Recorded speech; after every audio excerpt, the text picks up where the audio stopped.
running back. So we're going to be talking about 1 through 30 this time. And we're going to jump right into it. So hope you enjoy. And we're going to start with number 30. Number 30, Raheem Mostert of the Dolphins. So Raheem last year, obviously he was a beast last year. He had 18 rushing touchdowns and 3 receiving touchdowns. He had over 1,000 yards. He played 15 games, so he was, he's out on the field most of the year. Uh, he's older. He's 32 right now. I don't think he's going to repeat the year he had last year. I think that with Achani uh, showcasing his skills last year, I think and I think Achani's actually, from what I see, is he's actually listed as the number one running back this year, which he probably should be. I got a feeling Raheem's going to be a change of pace guy and probably used in the red zone more, just given the fact that they do have a Chani. You know, I guess there is the possibility that they could go 50-50, but I don't know.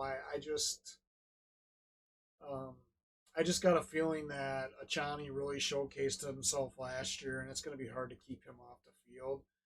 And they're going to want to keep Moser fresh anyways, and I think they're going to relegate him to more of a red, you know, red zone role. I could be wrong. Maybe they plug him in there and stuff, but I just think he's getting the 32. He's 32. He's up there in age, and yeah, he had the season he did last year touchdown wise, but obviously Achani. I don't know. Last year, what did Achani? I think last year had you know yeah. So last year Achani had 800 yards. Um, geez, and he had almost 8 yards a carry last year, and he had 8 touchdowns rushing and 3 receiving. And the thing is he had it on only 100 attempts, mostly because I think he was injured. Because he only played 11 games. So I just kind of feel like Achani's definitely going to be cutting into Mosert's productivity this year. I mean, he's obviously going to have more than 100 carries if he stays healthy. I think I kind of see the stats for these two kind of flip flopping in regards to carries, attempts and stuff, and I think the touchdowns are going to level out. That's just my opinion. So, Wags, what do you think? I think Mostert this year is clearly going to be taking a backseat to Achan. You have a young rookie coming in who did have quite a few good games there. I know against the Broncos, he had I think it was like his first actual game, like full game against the Broncos. He put up over 200 some yards and like 4 touchdowns in that first game.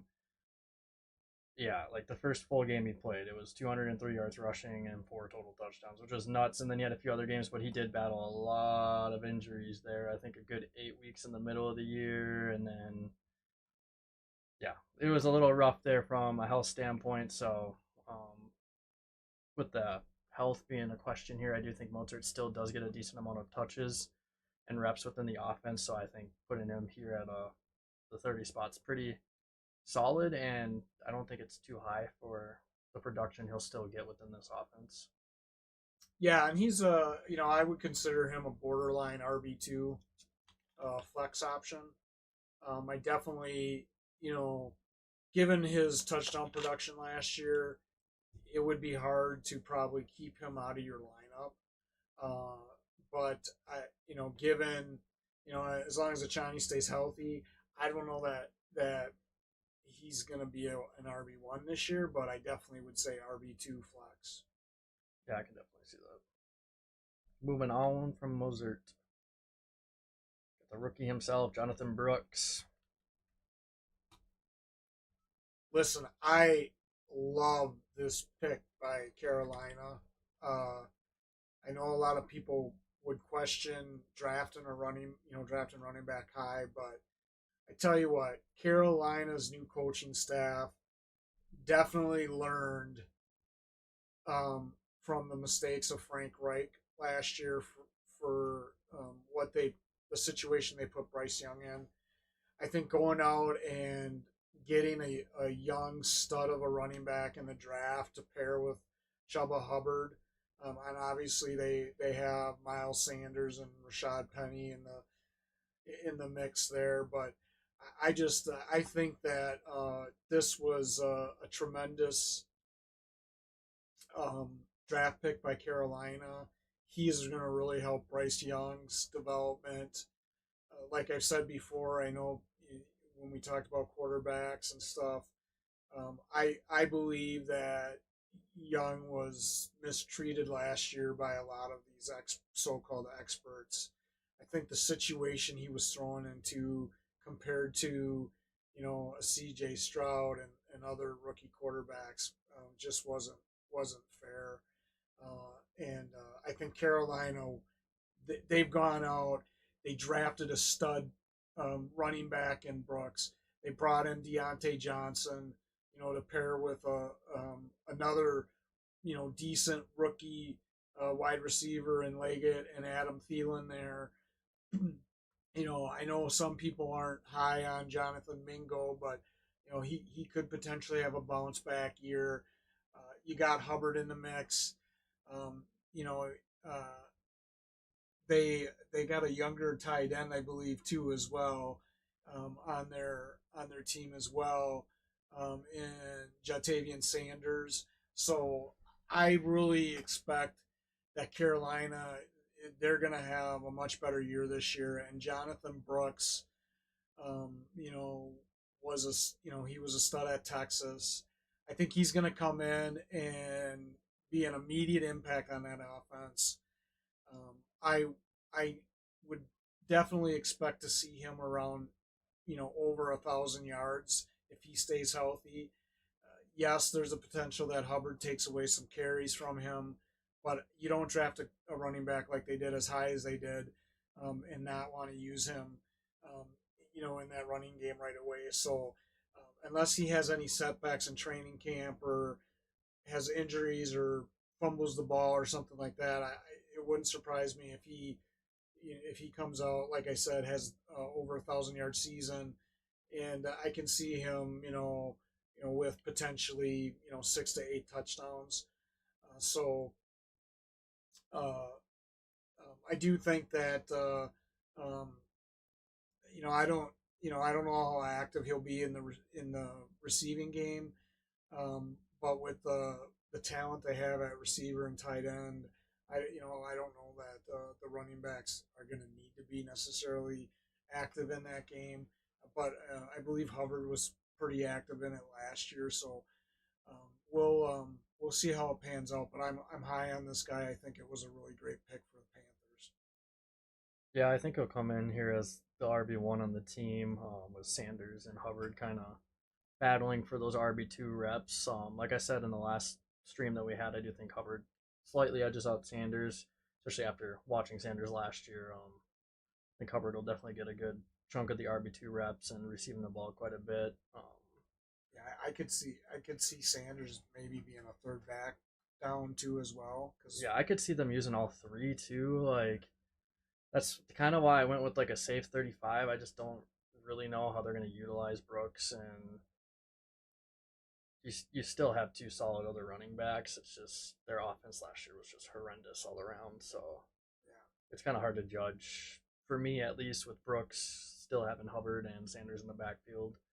And occasionally you could have Penny in there too. Penny has shown that he can be a receiving running back. So Well, here's my hot take for this one. I had him at 25. I definitely think Jonathan Brooks is an RB2 this year. I think he's going to be the best rookie running back in this class.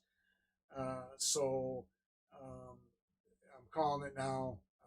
I'm saying you should be able to draft him with confidence, knowing that he was definitely going to be at least an RB2 with the potential at some point, depending on how he starts off the year of being an RB1. I know that a lot of people may or may not agree with that, but that's just my prediction. I'm thinking of flex at best right now just because I don't really know how that offense is going to run. But to move on from the rookie himself, the young blood, got Jalen Warren. Jalen Warren, I got him at 22. Wiggs and I were kind of a little bit apart on this. Um, Listen, I know that they have Najee in Pittsburgh, and I know that he's currently their number one running back on their depth chart. But I'm telling you, this Jalen Warren is he's right. He's nipping at Najee's, um, nipping right behind him, and I'm high on Warren this year. I think he has the if Harris hiccups at all, Harris is going to find himself in a reduced role. I just, especially given the fact that they also brought in Cordell Patterson. So, and listen, one thing everybody should keep in mind, and I know Wiggs probably doesn't follow this as much as I do, but listen, they brought in Arthur Smith as their offensive coordinator. And as everybody knows, if you follow the coaching from these teams, Arthur was the head coach for the Falcons last year. Look at what he did with Bijan. You know, so I just think that Najee is not. I don't think he's going to get the amount of carries. I think that Warren could leapfrog him. I potentially see a 50-50 thing because Arthur liked to do that last year with Robinson and Allegro and with the Falcons. Arthur brought in Cordell Patterson, which tells me, they went and signed Cordell Patterson, and I'm sure Arthur Smith had a lot to do with that. That tells me they're going to have specific packages for Patterson, especially down in the red zone. So I think Najee's production this year is going to go down. I'm not as high on Najee as I am on Warren. I think Warren is. I mean, he showed last year that not only can he run the ball, he averaged over 5 yards a carry, but he had 61 receptions in the passing game. 61. He was very active in the passing game, and I see that continuing. So I'm not saying that Najee still won't be an active part of that offense. I just think that Najee last year had over 1,000 yards. Uh, in the run game, he had some receptions, but he wasn't as big of a part of the passing game as Warren was. I just see Harris's production going down, Warren's production going up. I see Cordell Patterson taking production away from both of them potentially in the red zone. Uh, so, um, so if you were to ask me who I would take out of that backfield in fantasy right now, I would tell you Warren. I think Warren right now, until we know more and see in the season, is probably a flex more of a flex, maybe a borderline RB2, but I would say flex at this point until we see exactly what Arthur Smith is going to do with that offense. Because as everybody knows, he likes to spread the ball around, and from a fantasy football perspective, that's not always good news. Yeah, I'm kind of on the other end of that. I think Najee's going to be playing with the chip on his shoulder because he did lose quite a few reps there last year to Warren, and I think he's going to get the ball just as much as he did last year. I think him and Warren were around that 50-50 split, and even then they were both putting up solid points, finishing right next to each other in the top 25 as running backs, and I think having them at this 28 spot's pretty accurate to how it's going to shape out this year. Cordero could take away a few reps in the passing game, but I think that's more so going to affect Jalen Warren than it will Najee Harris, just due to the fact that Warren was the receiving back last year, and really at this point, Cordero's only good for receiving the ball, in my opinion. Um, but he's also super old, so Yeah, well, and again, here's another hot take from me. My prediction is by the end of the year, Warren's going to have more fantasy points than Najee.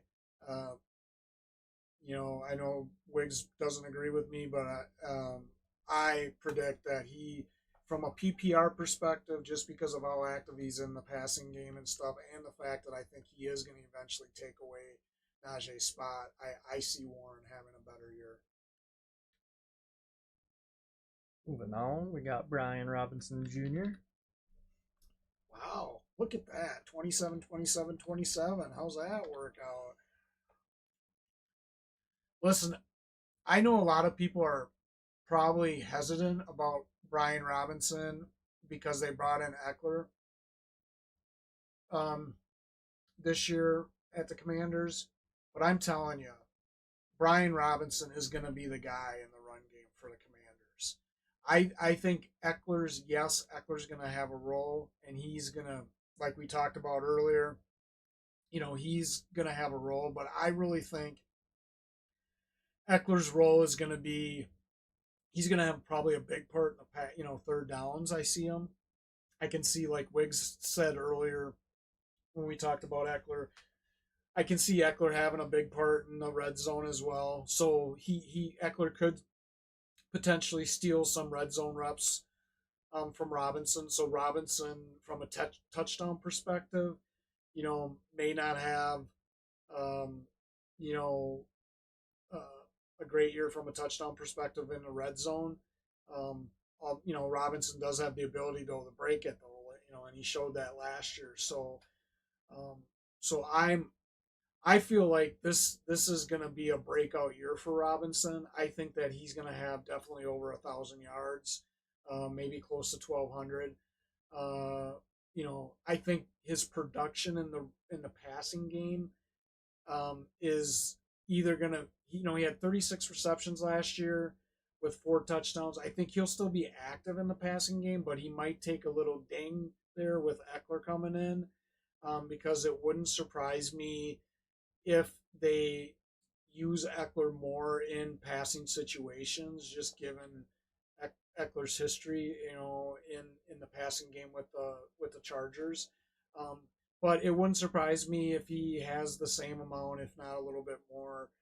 But I wouldn't um, go in thinking that Robinson is going to light the world on fire, from a receiving perspective in that offense with Eckler. So I definitely consider Robinson an RB2. Uh, I think that he definitely could be an RB2. Some people may disagree with that, but given what's out there and stuff, I do consider Robinson an RB2. Yeah, Robinson's hard for me to judge with Eckler coming on in now. From a fantasy perspective, I think he is going to have more points because I do think he'll have more yards and have a few more touchdowns. But I think it's going to be a little closer than I want it to be, and I kind of see him rushing for about the same amount of yards around that 750 range that he's averaged over the last 2 years. And yeah, I do think his receiving will go down quite a bit, but I'm not sure how much it'll go down because his receiving last year was 40 targets or 43 targets, 36 receptions, and he was battling with Gibson already. So I don't know how much that'll go down, especially with how much the Commanders use Gibson in their passing game. So I don't know. I could kind of see similar numbers this year and see him being around like the 25 spot. And to me, that's more so of like I'd probably use him maybe as a flex if I didn't have a solid receiver I had faith in. But other than that, you can make arguments for borderline like RB2, but like we kind of have to see how the season goes. And I could totally see Robinson and Eckler just switching series like the Chargers really did with Eckler last year for most of the year when he wasn't hurt. So Yeah, the reason I say over 1,000 yards and an RB2 is even though I'm high on Jaden Daniels, Jaden's a rookie this year. I think that you're going to see a fair amount of rushing attempts from Washington just to protect Jaden. I mean, because the running back is, like I've said before, is a rookie quarterback's friend. That's the only, that's a big reason why I think he's an RB2. So, moving but on hey, from we that, were the same I on mean that we one. Yeah, we have a few of them here in this top 30 that's actually kind of close, and it's kind of nuts how close we are in a bunch of them. Got Zach Moss. Wow. Boy, Zach was I think he was a little bit of a surprise last year with Indianapolis. I don't think anybody expected him to come in like he did with once Taylor got hurt. He had some really good games last year. I think last year Zach showed the league that he could come in and get the job done. I know he only played in 14 games. I think there was one or two games he was out maybe. Um, obviously last year he was behind Jonathan Taylor, so his production last year. A lot of people are going to say, well, he didn't have a lot of production, but I disagree with that. He averaged over 4 yards a carry. He had almost 800 yards. He was very active in the passing game. So I think that he kind of last year he kind of showed that he you know showed his ability, and I think that's why he earned a spot as the number one guy on the depth chart for the Bengals with Mixon going. I definitely think that Moss is probably going to have a better year this year than he did last year. Chase Brown's going to be right there with him.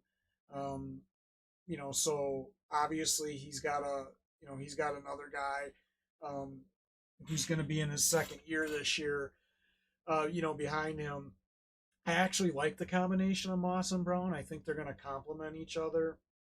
I don't necessarily know that Brown's gonna he's gonna take away obviously some attempts, but that's every running back in the league. Um, I think that this year Moss is probably last year he had what 180 around 183 carries. This year I can see him probably breaking 200 carries, especially if he comes out of the gate and he's really productive. Because you got to remember he only played 14 games. So if you think about that, 180 carries in 14 games, that's a lot. I definitely think he's going to be if he stays healthy, he stays in there. Cincinnati likes to run the ball. Joe Mixon, every year was consistent from a fantasy perspective. I don't see why Moss couldn't do the same thing that Mixon did. I think he's going to have a decent year. Yes, Chase Brown is going to, you know, um, steal some attempts away from him and stuff, but I think Moss has proven that he can be effective in both the rushing and passing games. So he's a guy that can be in there on every single down. So I'm expecting him to have another good year, definitely better year than last year because now he's the guy. Unless he runs into some injury bug, um, you know, I consider Moss an RB2 for sure. Um, you know, could at some point later in the year he become an RB1? Maybe. I think it all depends, but I think he's definitely a solid RB2. I don't know, Riggs. What do you think? The only issue I have with Zach Moss is him staying healthy. He is yet to finish a full season healthy. He's always missed the minimum of 3 games. So I don't know. That's the only issue I have with him. I grew to be a big fan of him last year, especially after I got him on my team in fantasy because he did save me a few different weeks there when Taylor was hurt. And even when Taylor wasn't hurt, Taylor's first game back, he put up over like 25 points for me, which was super nice. But it's hard for me to like fully be sold on Moss due to the fact that he just cannot stay healthy. His production last year was great, like you mentioned, and he definitely could have had over 200 attempts, but that's the difference from being on the field and off the field. Like you got to be on the field to get those touches. So Yeah, and remember some of those games. Yeah, I mean, I agree with you. I mean, he missed 3 games last year, so um, obviously you want him out on the field. I think if he can stay out on the field, he definitely. I understand your concern. I definitely consider him an RB2 yeah, though. I consider him an RB2 if he's fully healthy throughout the year. I think from a receiving standpoint, he'll probably be right around the same. I don't think Brown's going to chip away too much from 27 receptions, but I think Brown will be more so that guy in the receiving game. I can maybe see Brown coming in and taking a few rushing attempts away just to like kind of get his footing into the mix as well in that offense. But Zach Moss should have a pretty solid year. He And should if be like yeah, top 25. if you're concerned, the other thing I would recommend too, and this is just my recommendation, is if you're concerned about the injury thing with Moss, there's no reason why later in the draft Couldn't take you Brown. couldn't take Brown Yeah, and put him on your bench because who knows, if he does get injured and he misses a fair amount of games, they don't have that's any other just running backs. then you can easily plug Brown into where you had Moss with a level of confidence that hey, listen, I shouldn't be losing too much here. Yeah, no, I agree with that. Like if you picked up Brown and Moss got hurt, then really they don't have any depth at running back, so they'd have to pick someone up and then have Brown be the starter. So yeah, Zach Moss should have a good year. I'm hoping he stays fully healthy because he could have a great year then. Could be over 1,000 yards for the first time. Yeah, I agree. Najee Harris kind of touched on him already. Yeah, we touched on it a little bit, but here's the thing. Like I said before, Wiggs and I were a little bit different on this one. I actually had Warren ranked higher than Harris because I really do think that Warren is going to have a better year than Harris. Uh, I just, I could be wrong, but I just don't, you know, I'm just not confident that Harris is going to get the amount of attempts that he's gotten in the past. I really do think Arthur Smith is going to divvy things up between him and Warren. Um, and that could change. I mean, Wiggs could be right. At the beginning of the year, maybe they lean on Harris and they don't do that. I'm just going off the history of the offensive coordinator and what he likes to do. And with that being said, I think Harris's production is going to go down this year. I mean, last year he had what, just a little bit over 1,000 yards. Yep, 1,035. And he was averaging just over 4 yards a carry. He played in every game last year. He had 255 attempts last year. I definitely do not see him getting that this year. Um, you know, from a red zone perspective, I could see them using Harris more when they're in the red zone than probably Warren, at least on rushing downs and stuff. Because Najee did have 8 touchdowns last year, but again, I still think that even though Patterson's old and stuff, they're going to have specific red zone packages for Patterson. So I really feel like Harris's rushing attempts are going to go down. His yardage is going to go down. I think that he's not going to have the amount of touchdowns that he had um, this year that he did last year.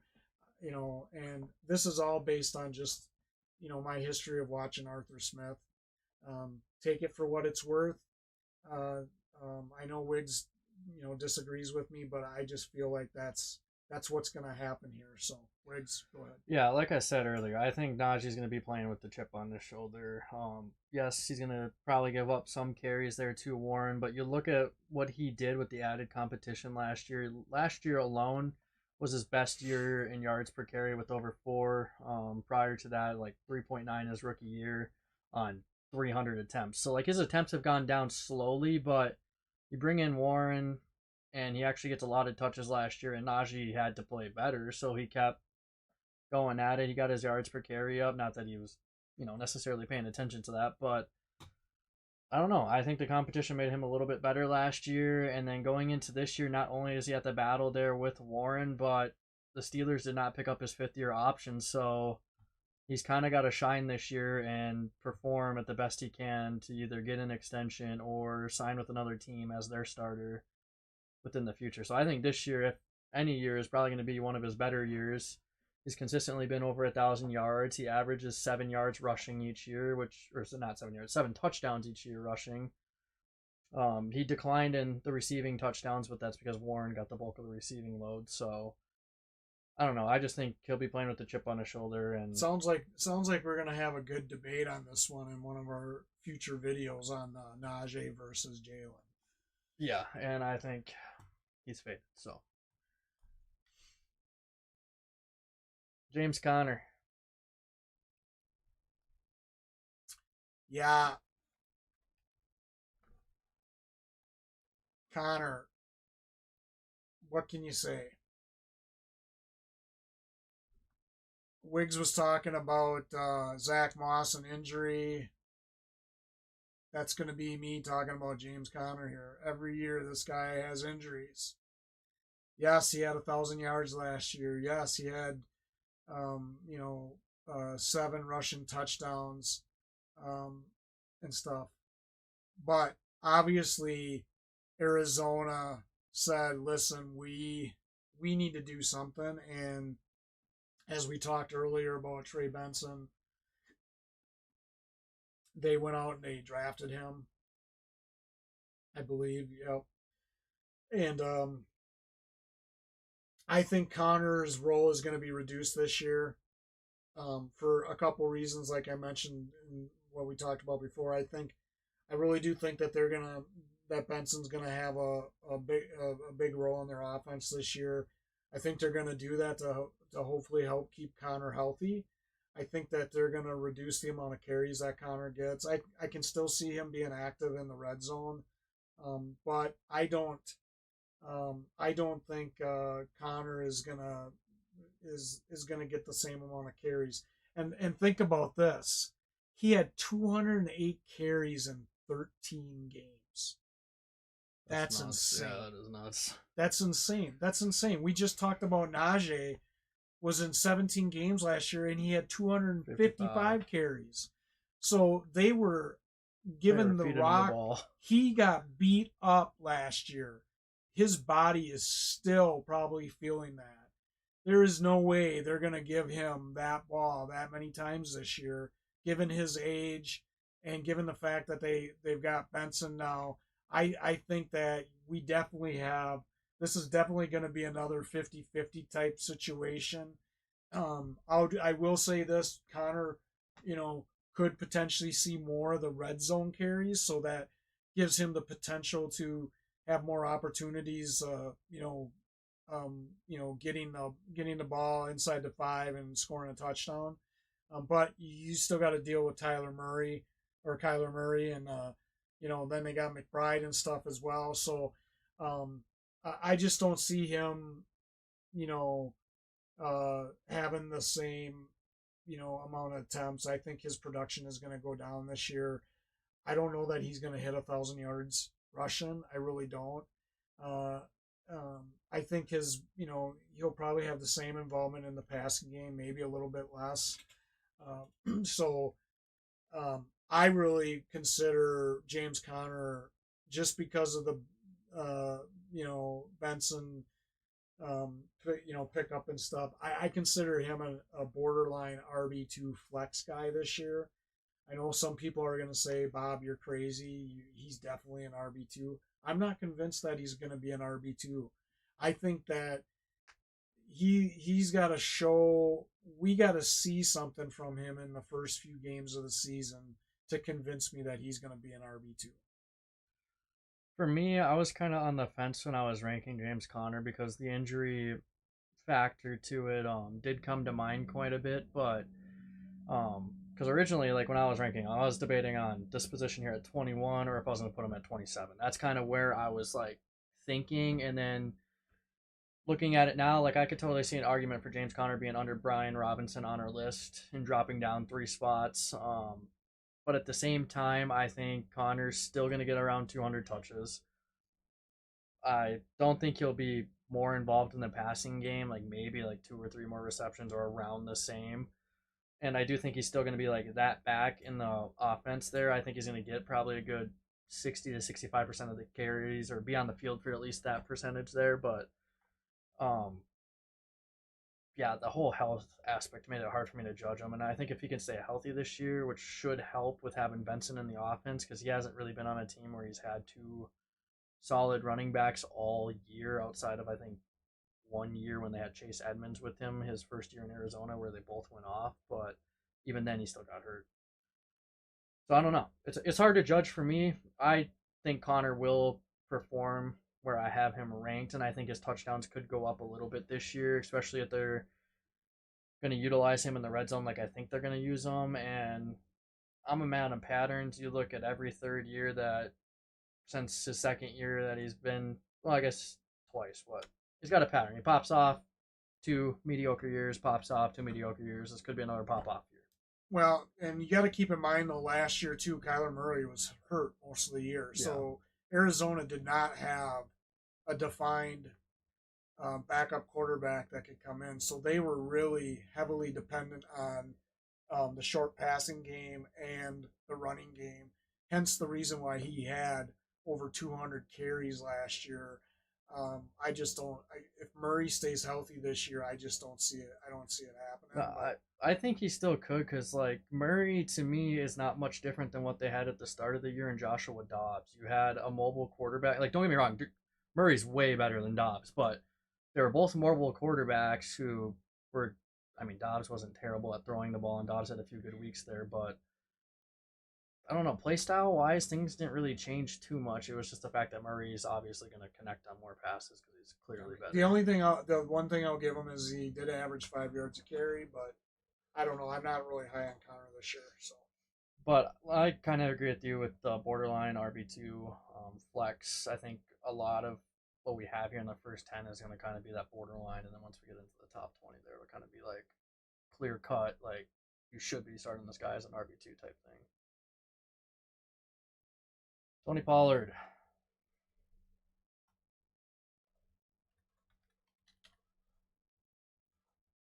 not a huge Pollard fan. Um, I think he's great in the passing game. I'm not, but from a rushing aspect, the less attempts Pollard gets, the more productive he is. That's he's a change of pace Alex Madison type running back in the rushing game. That's just my opinion. I think last year proved that because he averaged. I mean, his first 4 years in the NFL, he was over 3 of those 4 years. He was over 5 yards a carry. One of those, his second year in the season, he was just a little over 4 yards a carry. Last year, he was under 4 yards a carry. He played 17 games. He's just to me, he's not the guy. Is he a great asset in the passing game? You know, yeah, I think he's definitely a great asset. He needs to have another guy. I think that um, with King Henry gone, I think this is definitely a situation where I could see them alternating series between Pollard and Spears. Spears is, Pollard's 27. This is going to be his 6th year in the season. Spears is a younger guy. I can see them alternating series because really you're not losing anything. It's when you put in Spears over Pollard. That's my opinion.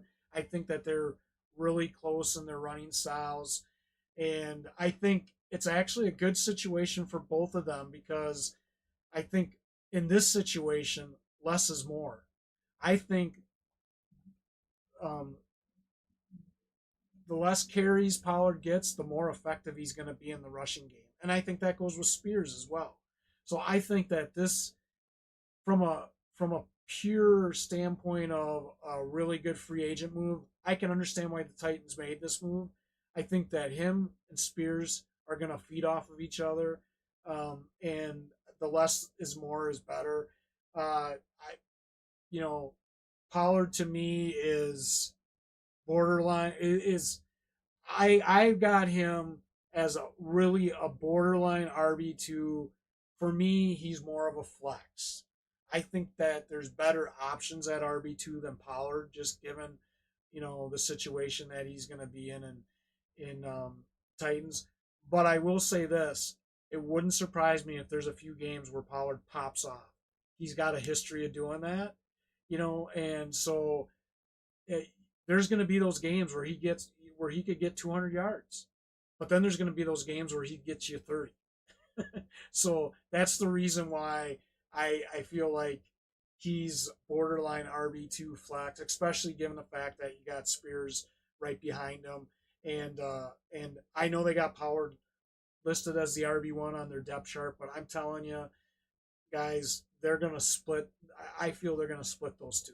That's just my opinion. So, I think Pollard's gonna get like a super minor edge on Spears this year. I think he'll be out on the field like 55% of the time compared to like 45. I don't think it's gonna be like a straight 50-50. I could see there totally being some games where it is a straight 50-50, where one's out there for one series, one's out there for the other, or they just swap like plays here and there. But um, Pollard's receiving aspect makes him like a major dub, especially in PPR. If you can get 40 receptions throughout the year, that's a dub in most cases. but Spears is a good receiver too. I know, but if they're alternating series, he's still going to get his fair share of No, receiving I work. agree But with you. I agree with you. I think both of them have the I think it's going to balance out. like, I don't think Pollard's going to have like that starting role like he had there in Dallas, but he'll probably be more so of the rushing guy. Maybe I don't. I guess we never really got to see Spears run the ball a whole lot because of Henry, but I think he just has a slight edge of being on the field a little bit more and having more of a potential of putting up more points here. I think this is a situation too where they're going to go with the hot hand. If Spears comes out and he's running really well, they're definitely going to use Pollard and vice versa. So, um, so I kind of see that as a situation where that could happen too. So you could I could see a game where Pollard maybe gets 15 carries and Spears maybe gets 8, and then vice versa, depending on how they're running. So Time only tell though, but I don't disagree. That could totally happen as well. David Montgomery. boy,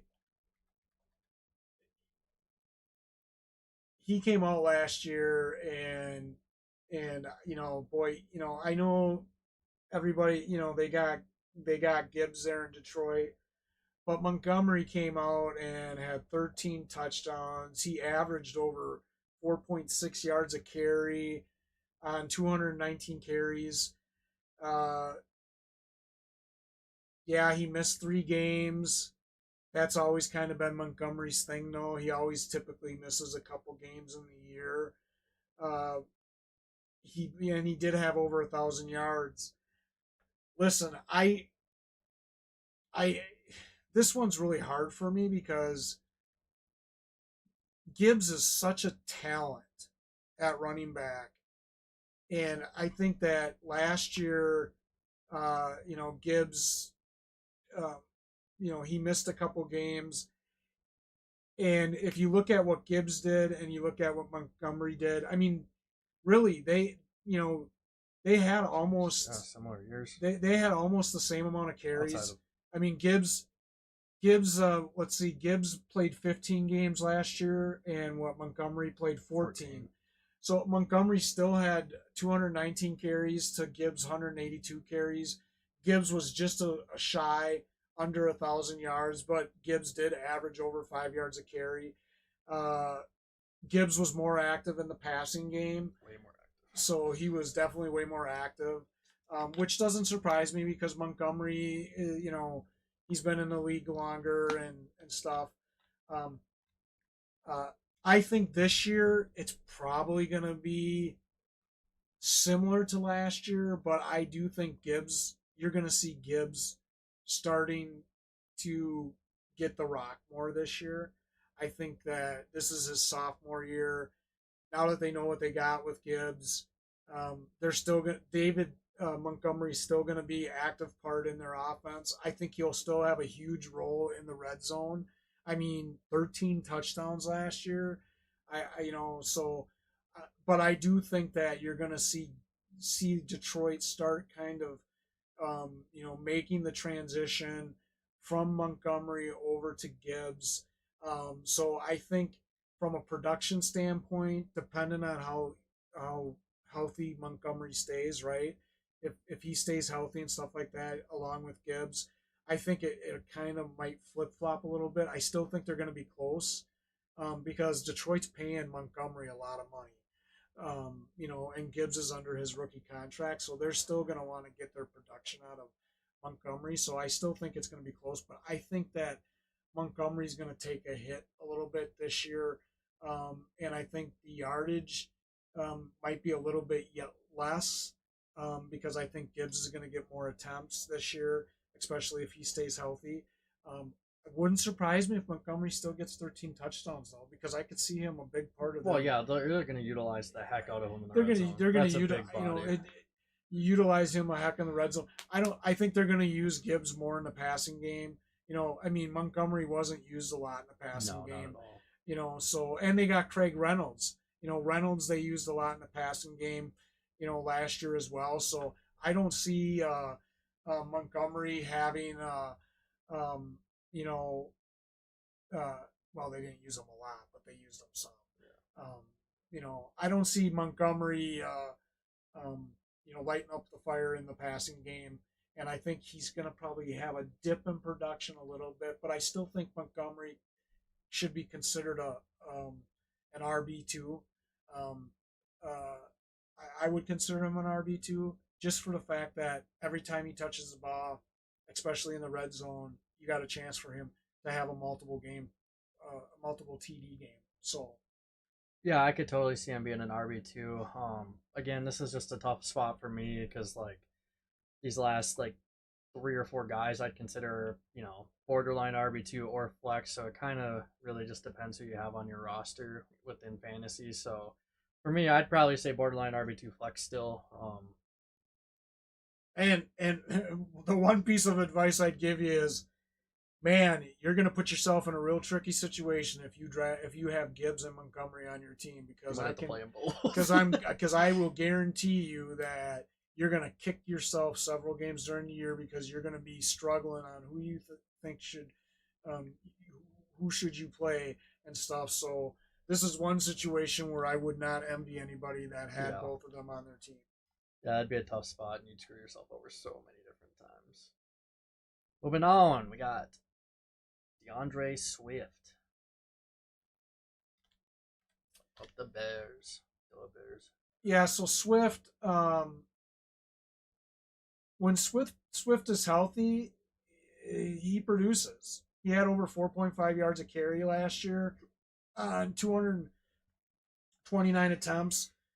He actually was pretty healthy last year, and he played 16 games, and I think the 17th game was Because they made playoffs. because they made playoffs and they didn't play the starters. So he actually was. I think that was his first year where he actually was healthy the whole season, which is a good sign for the Bears because when Swift is healthy, he is actually really good in both um, the rushing and passing game. I was a little surprised the Bears picked them up. I understand why they did and stuff. Um, so I do give him the edge over Herbert and Johnson with the Bears. This is going to be his 5th year in the league. If he stays healthy, I think that I think that he'll have a good season. I do, like I said before with Rochelle Johnson, I do think the Bears think highly of him, and I do think that Johnson's still going to have an active part in the offense, and he's going to take some production away from Swift. Um, but I'll be honest with you, I don't think that's a bad thing because um, I don't I think running backs in this day and age sometimes less is more, and they take a beating, and with Swift especially, you don't want to get him in a situation where he's going to get hit more than you want him to because then he's going to end up being not on the field. Especially So, with his history too. so I view Swift as a solid RB2, maybe borderline RB1. Um, I think he's in a good situation with the Bears. They got a rookie quarterback. Uh, the running backs behind him. I don't think are going to surpass him unless he gets injured and he's off the field. So if he stays healthy, I think he's in a good situation. So I definitely think that that he is what did I say, RB2? Yeah. Borderline RB1. So the only reason I say borderline RB1 is because um, I just don't feel like Swift's the guy that you could draft early in the draft and and say with any level of confidence that he's your number one running back. Yeah. That's just me. Yeah, I think if anything, he's just gonna be like a middle pack RB2. I don't think he's gonna be like on the cusp of RB1 personally. Maybe if he gets a decent amount of receiving yards and receiving touchdowns, which totally could happen with a rookie quarterback. But Yeah, I um, think that you're absolutely right, Wiggs. I think the touchdown production is what's really going to yeah, determine that because he didn't have a lot of that no, in Philadelphia. But a lot of that had to do with the fact that they used the tush push a lot in Philadelphia. I don't see the Bears doing that, no, so they his definitely his won't. his TD production could go up.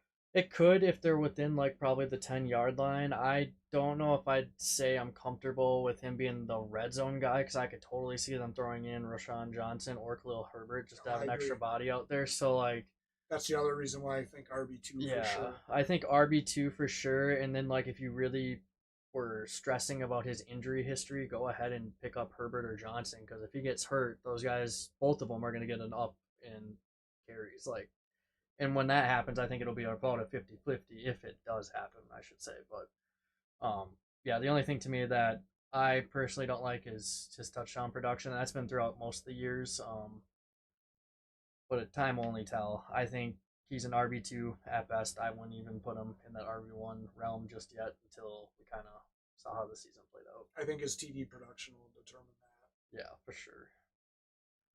But now on to number 20, Zamir White, your guy. Man, I this guy is a beast. I am a huge Zamir White fan. I think the Raiders have something here. I also think that's the reason why they let Jacobs go. I really do. I think that um, this is going to be his third year. I think that he showed the Raiders enough when Jacobs was out last year uh, that they said, "Listen, we can get by without Jacobs. We can have Zamir be our guy, and we can bring in somebody." Which is why they went out and got Alex Madison. Because like I said before with Madison, Madison to me is nothing more than a change of pace guy. He's not an RB1. I definitely think Zamir White is an RB1. Is going to be an RB1 this year.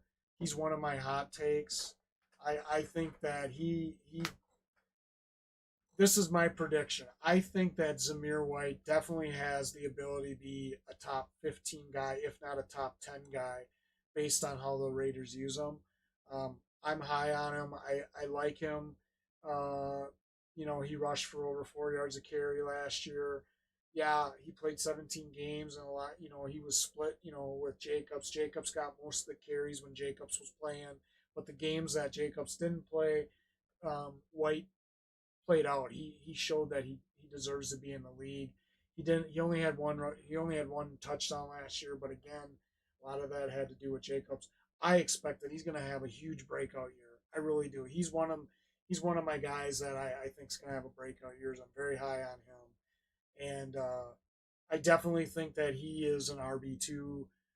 I think that he has the potential to be an RB1 based on what we see at the beginning of the year.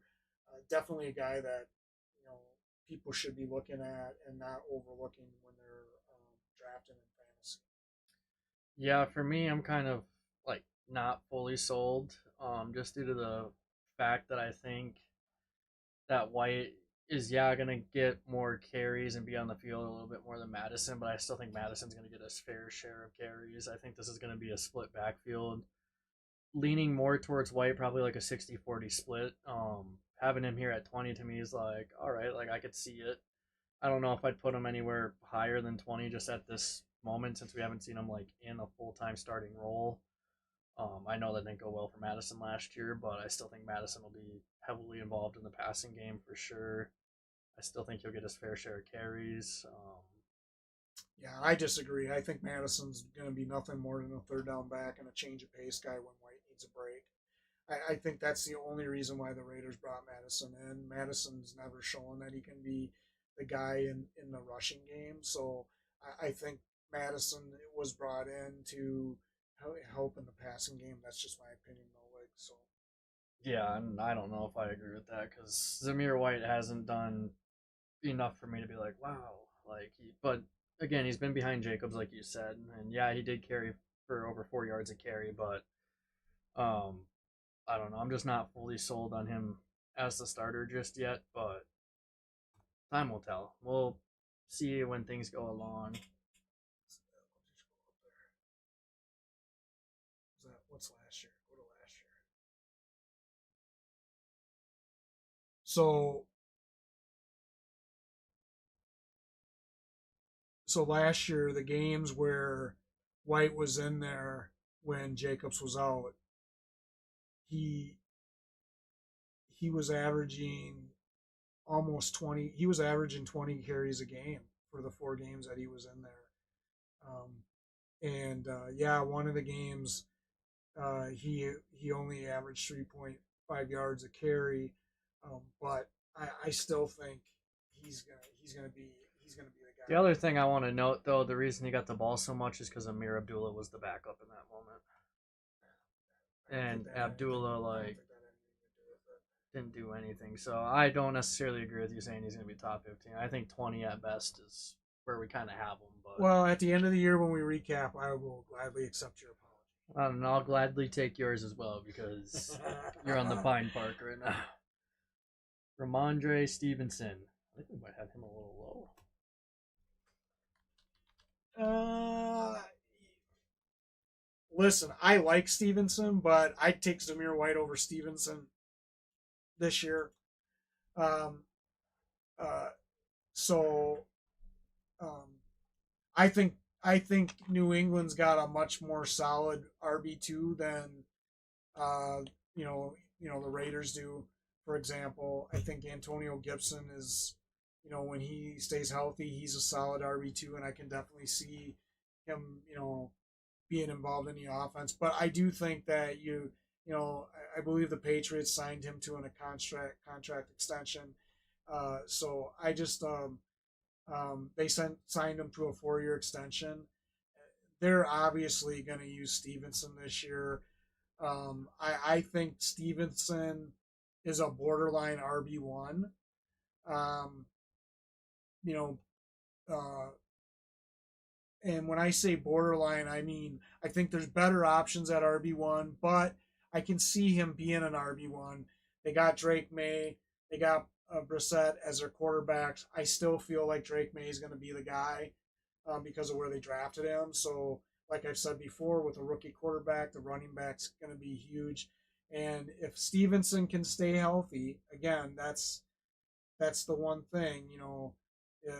His rookie year he only played 12 games. 2022 he played 17, so he played all year. And 2023 he only played 12 games. If he can stay healthy and play all 17 games, I definitely think that he'll definitely, I think, surpass the 1,000 yard low. Oh mark yeah, 100%. for sure. Um, I think the fact that they brought in Gibson is a good thing for Stevenson because Gibson is a nice change of pace guy. Definitely different running styles between Stevenson and Gibson. And Stevenson was actually pretty active in their passing game in the last 2 years. I mean, in 2022 he actually had almost 70 receptions. So he's a good pass catcher. Same with Gibson. So I like Stevenson. I think he's going to have a great year if he stays healthy.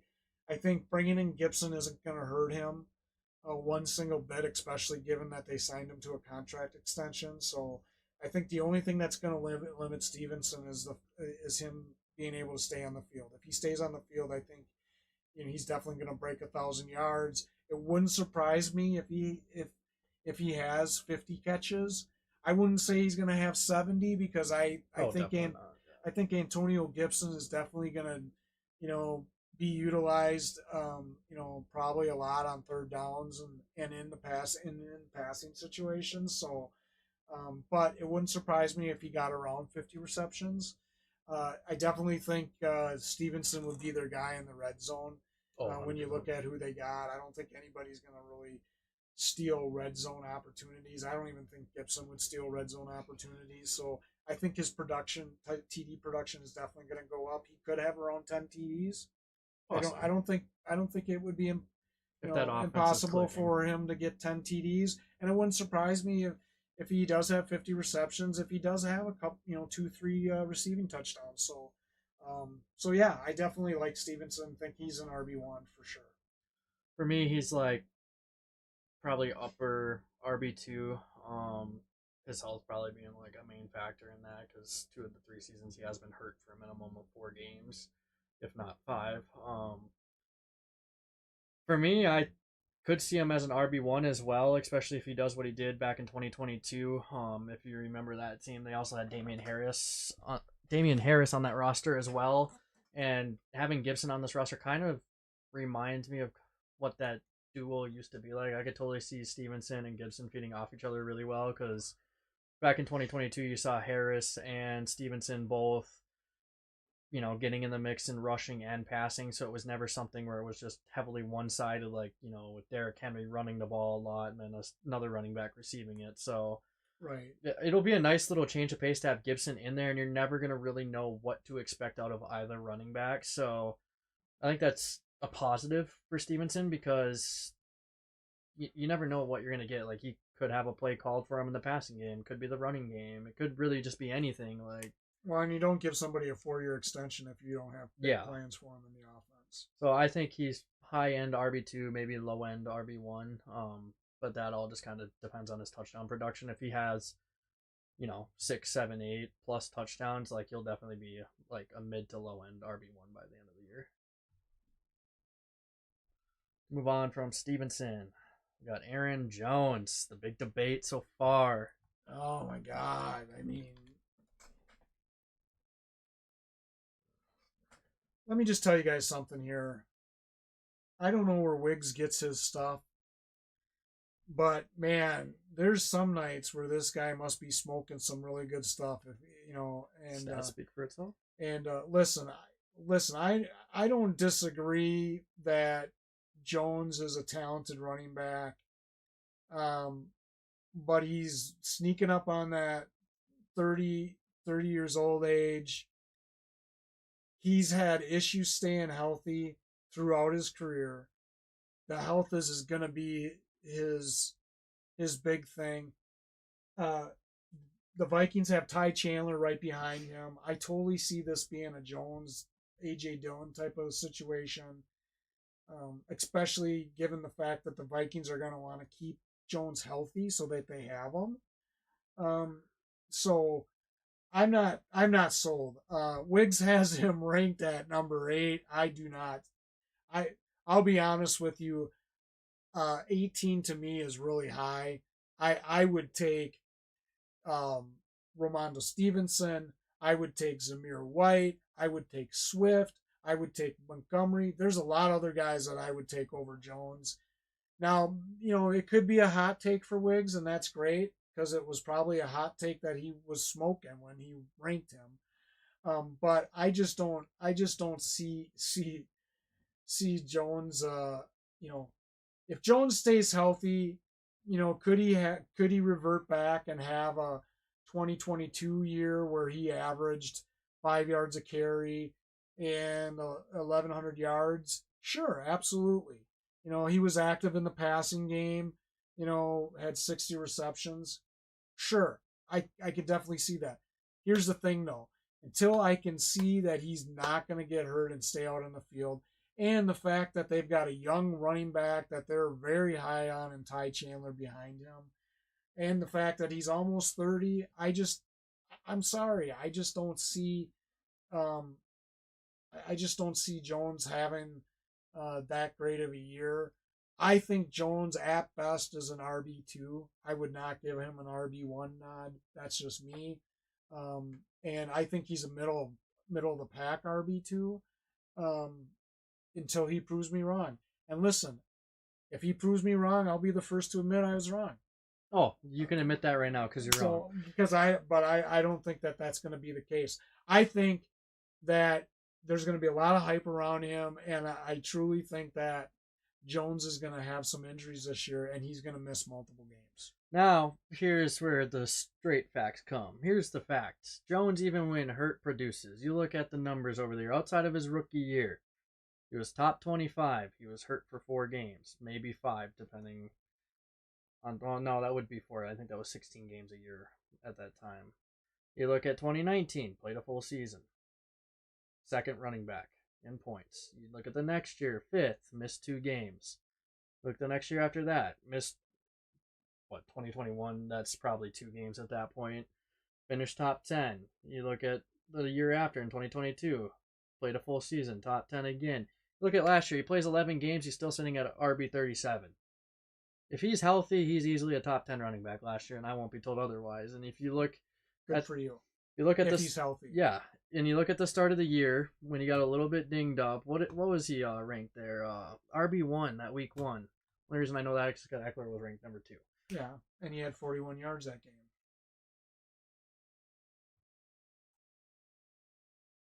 And 86 receiving. He also had 2 touchdowns. I'm just saying. Hey, PPR league receiving touchdowns.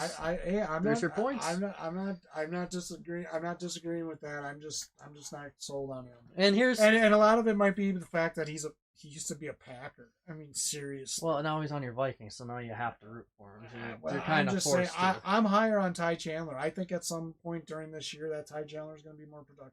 I disagree with that. I think Jones will be healthy all year. Jones is getting up there in age, and yeah, so is CMC, so is Derrick Henry. Nah, they're not as old as Jones, dude. CMC is like 28, Henry's like 30. Well, Henry's okay, different. Well, Henry is different. I'm just saying, like Jones can be just as productive, but I think debate for a different game. Aaron Jones is gonna be healthy all year. He's gonna be a top 10 running back, and putting him at 30 is a faded take. He is minimum top 20, but think what you like. If you wouldn't put him above James Conner or Tony Pollard. Go ahead and draft him if you can. Oh, that won't happen in our league. He's going to be kept by a guy in our league. So, but I would proudly draft him any day of the week as a high-end RB2 or low-end RB1. All right, so now we're on to Alvin Kamara. You know, initially I would have said my ranking was spot on. I still think maybe I was a little low on him, just given the news about Kendra Miller. My ranking was based on what Miller was supposed to be doing, but I know Miller is dealing with an injury, and we talked about him earlier in the other grouping that we did. So I still think Kamara's,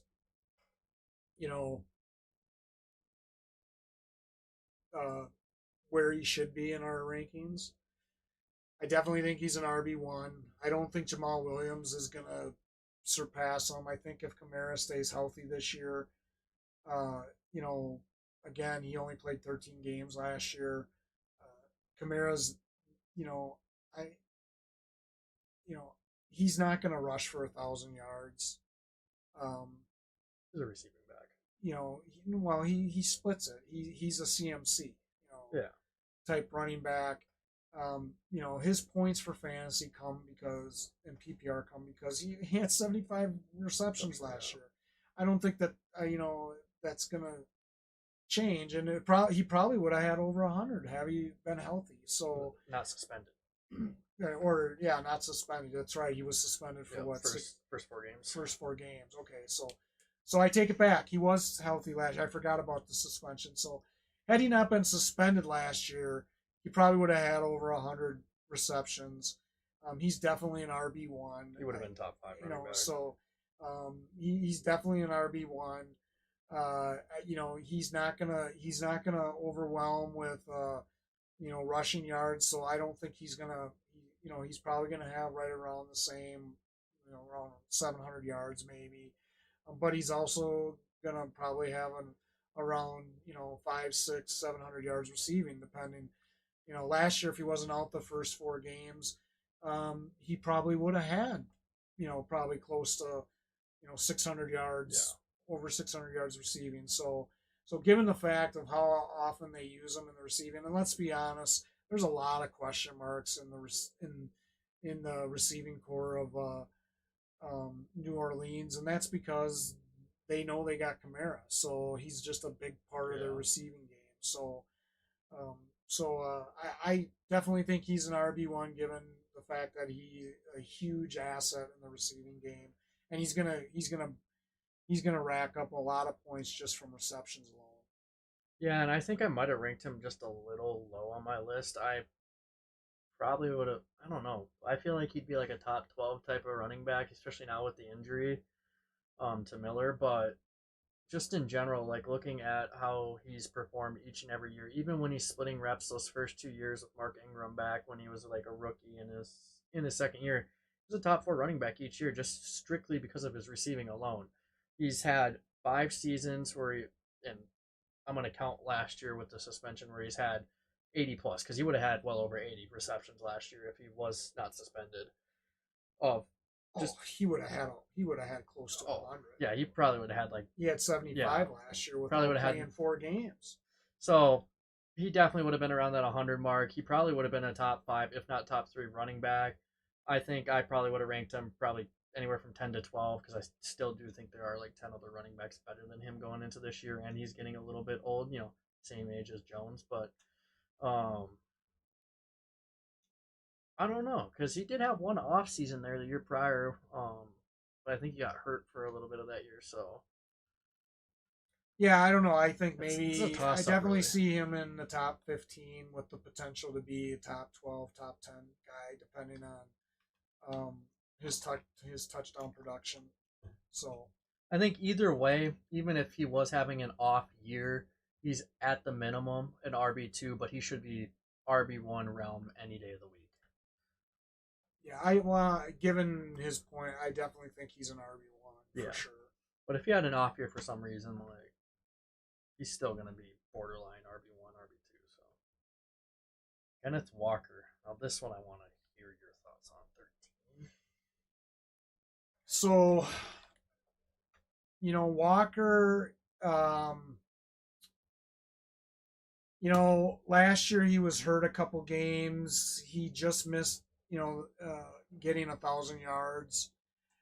Uh, I don't see a ton of competition behind him, to be quite honest. So I think he's gonna, I think Zach Cabernet is gonna be a change of pace guy at best. I think Walker is gonna be the guy. He obviously, did have some receptions. He had around 30 receptions last year, so he is active in their passing game as well. Uh, so I think Walker's big thing is I think that uh, you really need him to score a touchdown in order for him to, um, you know, I, you know. I think he definitely needs to have a touchdown. Last year he had 8 rushing touchdowns and one receiving touchdown. So I think and you can say that with any running back, right? But he averaged just a little bit over 4 yards a carry. Uh, I think he's borderline. Well, I'm not going to say borderline. I think he's probably an RB1. Um, where I'm hesitating a little bit is that they got a brand new coaching staff. Pete Carroll liked to run the ball. Um, so I don't know what this new coaching staff is going to do with him. So, but I also don't think that there's anybody that I think it's there's not anybody on the depth chart that I feel is going to overtake him or really have a major effect on his carries. So I'm you know I definitely think he's probably an RB1 given what he did last year, low end RB1 for sure. And he could move up a little bit higher based on what we see the new coaching staff do with him and their offense. Yeah, for me, I kind of have him just a little bit lower there at like mid to high range RB2. Um, I'm just not like fully sold because of his lack of like production within the receiving game, and it's not like it's terrible, but like in a PPR league, I would like to have a running back with a little more targets and a little more receptions. Like even if it was just like 10 more behind him to get him up to like 40 a year, that'd be more ideal. But And it's hard to know until he yeah, plays 17 yeah. games, right? So So he's just got to stay healthy. That's all I really have to say about Walker. I think he's good. It's just it's not like my type of running back I'd like to see on my team. Saquon. yeah, so wow, 15, 15, and 15. Here's another one we're even on. I definitely think Barkley's probably going to be a top 15 running back. Uh, Barkley again. He's another one of those guys where it's dependent on if he's out on the field, right? Last year he missed a few games. I don't think I don't think he's had a full season. You know, when he was with the Giants. Outside of that first year. Yeah, the first year he had a full season. So, um, do I? I think he'll be a top 15. Most likely he'll have over 1,000 yards. I think he's going to have a real similar season to what Swift had um, in Philadelphia. Uh, I know the Giants like to use him in the passing game. So I think I'm a little hesitant to say anything, see him, to rank him higher until I see what the Eagles do with him in the passing game. Because I do have Because last year he had 41 receptions, 4 receiving touchdowns. He had 60 targets in the receiving. He was really active. I mean, his rookie year, hell, he had 91 receptions with the Giants and 121 targets. I just don't know where he's going to fit um, in the passing game of the Eagles. I would love to say that the Eagles are going to pass to him 60 times, but I don't know. I don't know. I don't know So with Brown so and that's Smith. why I was a little bit hesitant to rank him a little bit higher. That could change if he comes out at the beginning of the year and he's being active in the passing game and stuff.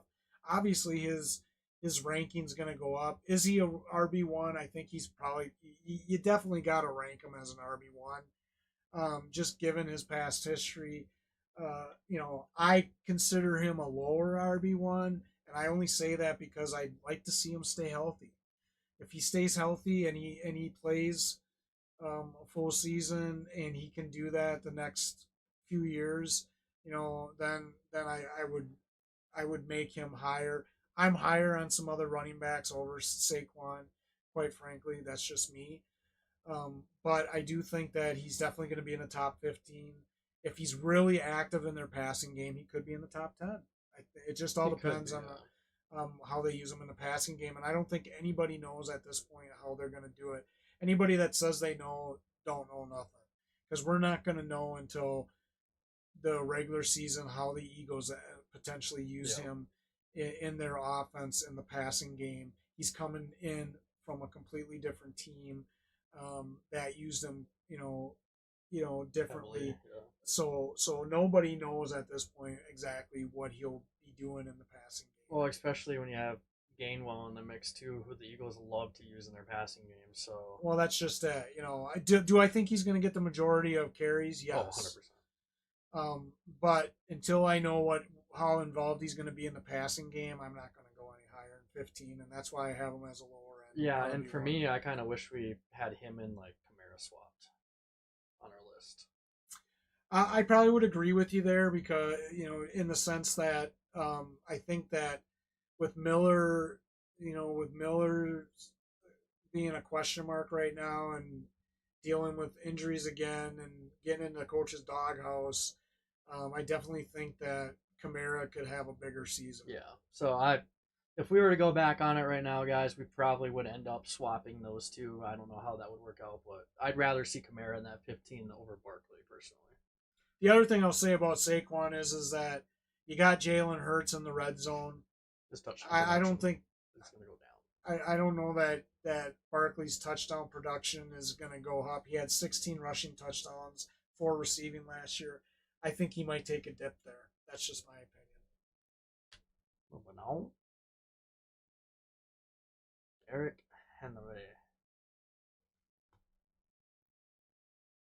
Listen, I think Derek King Henry is a stud. I think he was a stud, with um, the Titans.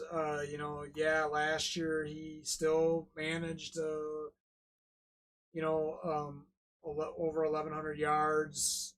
He had 12 touchdowns. Uh, he's definitely going to be active in their red zone.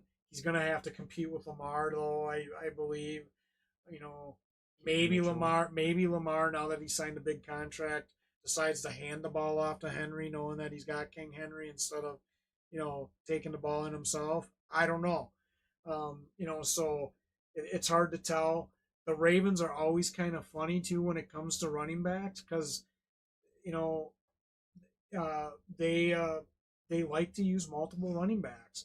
Now, some could say, well, they do that because they haven't had a chance to have a solid guy because their guys have always gotten hurt, right? Okay, yeah, you can make an argument for that. I don't know. They're high on Keaton Mitchell. They like Justin Hill. So I think that those guys, could still have an active role in there. He hit the 30-year mark. I don't know if that's going to matter or not with him. He is a freak of nature. I've seen videos on him. Listen, here's what I say. I don't know, I don't know that King Henry's going to have the same year that he did last year from a yardage perspective, just because Lamar does like to run the Yeah. ball. That could change. Maybe Lamar, decides to give the ball to Henry more now that he's got a what we would say a true, True running RB1. back. So maybe he does. I don't know. Um, so so it's hard for me. I do think he's gonna have a dip in production this year from a yardage perspective. Uh, he was a little bit more active the last couple years in the passing game in Tennessee. I don't know if the Ravens are going to use him in the passing game. I think that they may bring somebody in on third downs and just to Yeah, save like on him a Justice little bit. Hill or Keaton They Mitchell. may try to save King Henry for more of the rushing stuff. I think he's going to be active in the red zone. How can you not? You got King Henry, Yeah. right? So he could be right around the 12 touchdown mark, like he was last year. I think it just all depends on, is Lamar going to be willing to give up the ball in the red zone? Well, that's And, the big thing, and it's like you have Lamar, you have Mark Andrews. Like I don't know, dude. I think I have Henry like ranked one or two spots too high personally, and I think everyone is sold way too highly on Henry this year because realistically, we haven't had too many like running backs have like an outstanding year in Baltimore. well, and listen, I ranked him at 17. I stand by that ranking. I know some people are going to say you're crazy. I think he's going to take a dip in production. Do I think, you know, that he'll have over 1,000 yards? He probably will If he stays healthy. if he stays healthy. I don't know that he's going to be well over 1,000 yards though. I think it's going to be like 1,020 or something like that. Uh, just given the type Yeah, of no, I get offense what that you're the saying. Ravens run. So I still think just purely because of his touchdown production, you got to still say Yeah, he's a low end RB1 yeah. for sure. Um, so I definitely would still be comfortable having him as a RB1 just given his touchdown production. That may adjust though depending on what Lamar does. Now Lamar signed his big contract. Maybe now that he's got Henry, he's willing to give up the ball, and It's take some fucking of the pressure Lamar. off. I don't know. It's Lamar freaking Jackson. He's gonna be running that ball still, and I think that's just gonna take a lot away from Derrick Henry. I think the only way you're gonna have success with Derrick Henry this year is if he's averaging a touchdown a week, and he's done that before.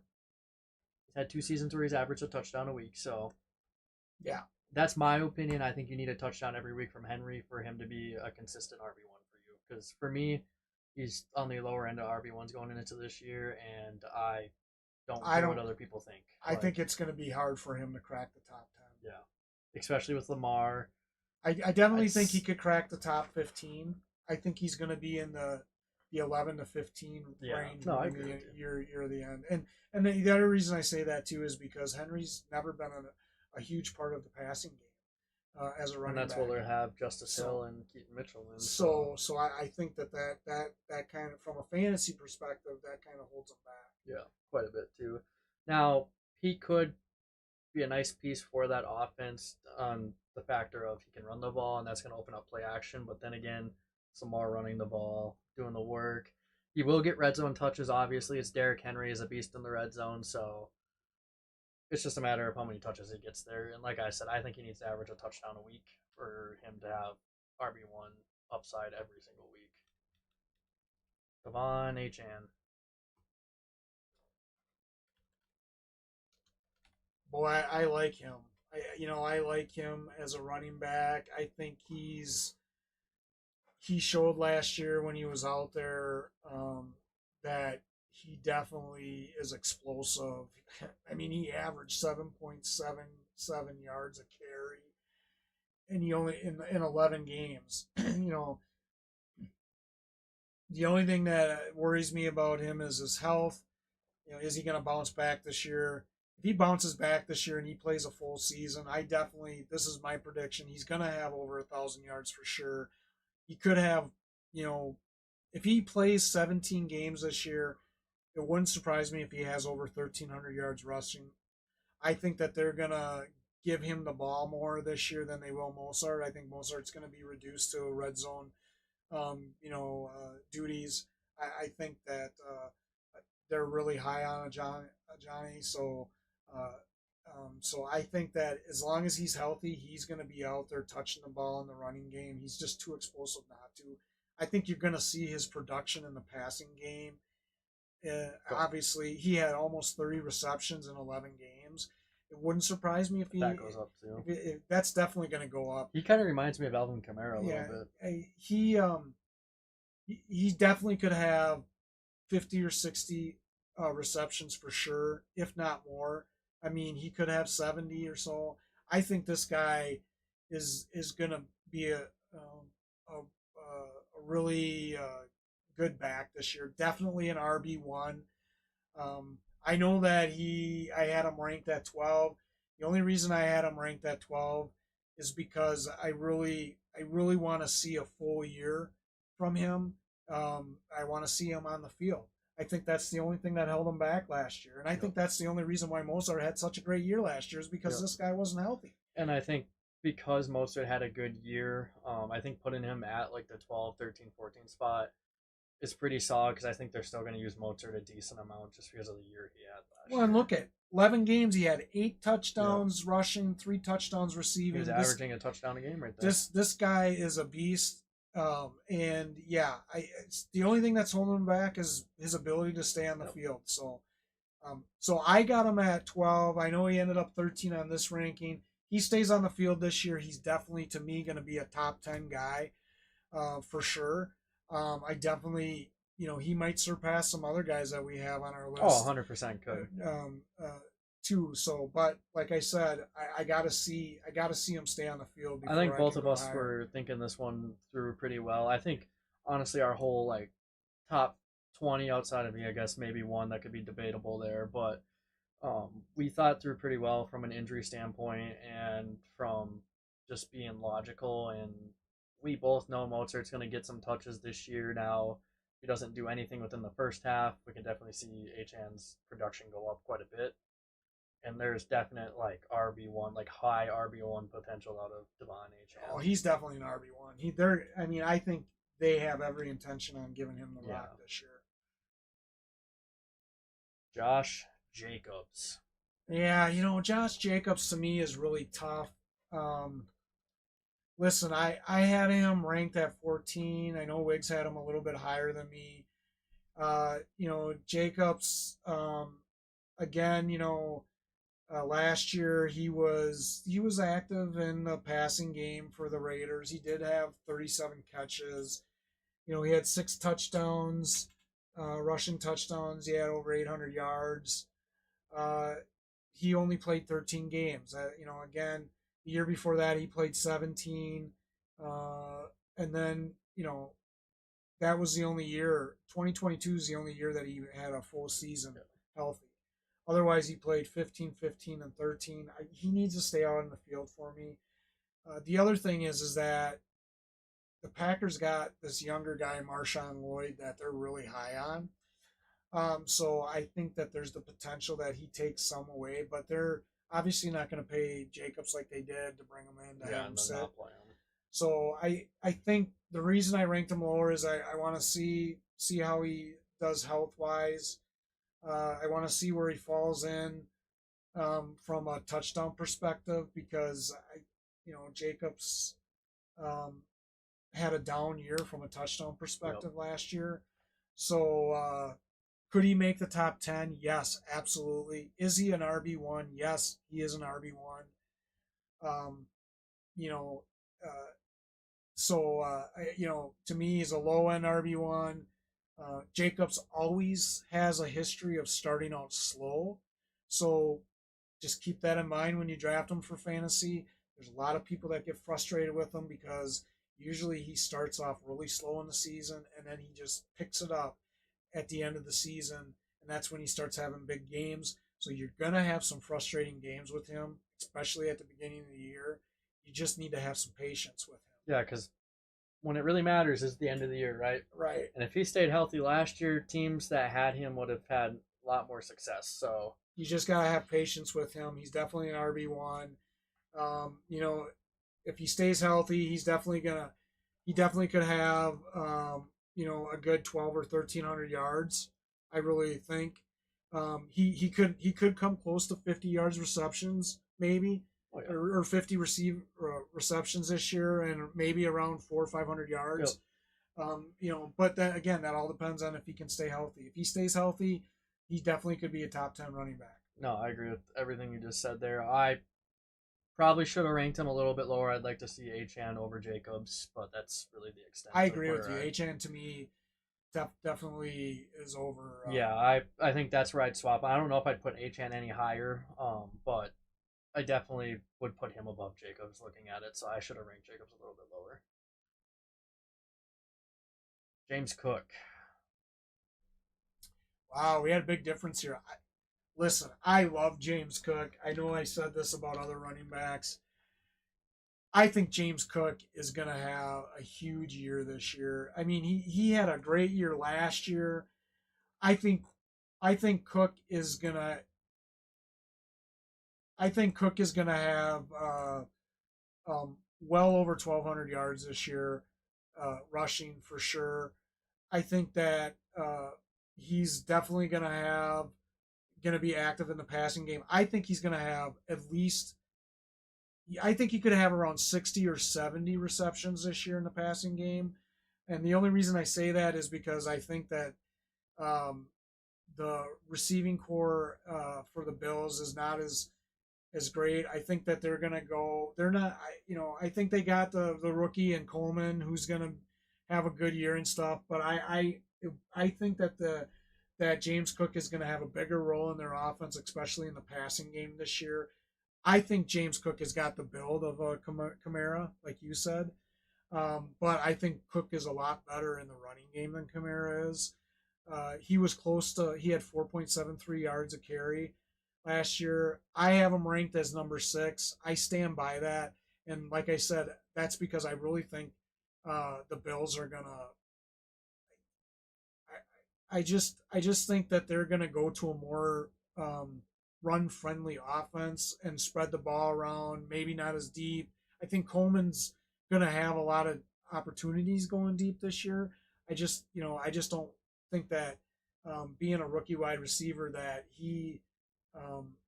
I think it's going to be a tougher year for him.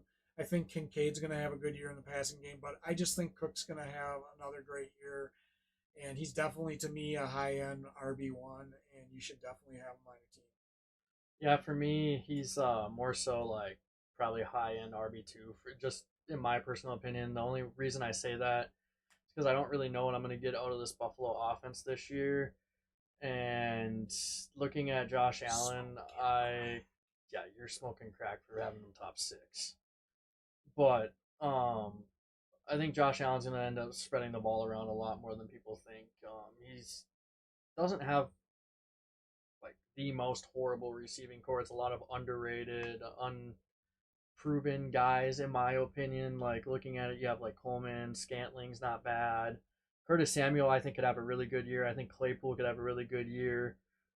There's just a lot of options out there, and I think for me, I'm going to compare it to Isaiah Pacheco from last year. It's going to be kind of similar to the Chiefs this year from the Bills and spreading the ball around. And yes, I think Cook will have a good year rushing the ball. I need to see more touchdowns out of the man because he's only averaged two. Well, I guess he can't really You talk can't the say first year, that. Do you but got Josh Allen on your team? Josh Allen doesn't like yeah. to hand the ball off in the red zone. Well, guess what? The The same guy's thing will greedy. happen. Like The guy's greedy. He you need. wants to keep all the touchdowns to himself. What? Allen had 13 rushing touchdowns, I I'm think, just last year. saying you need touchdowns behind your running back. Yeah. Whatever. And if he's not going to get the touch, like yes, he had 4 receiving touchdowns, but he's going to have 5+ next year, if not 6 or more, to be considered a top 6 running back. He's going to be top 6, man. You Again, are I'll accept faded. your apology. You are faded.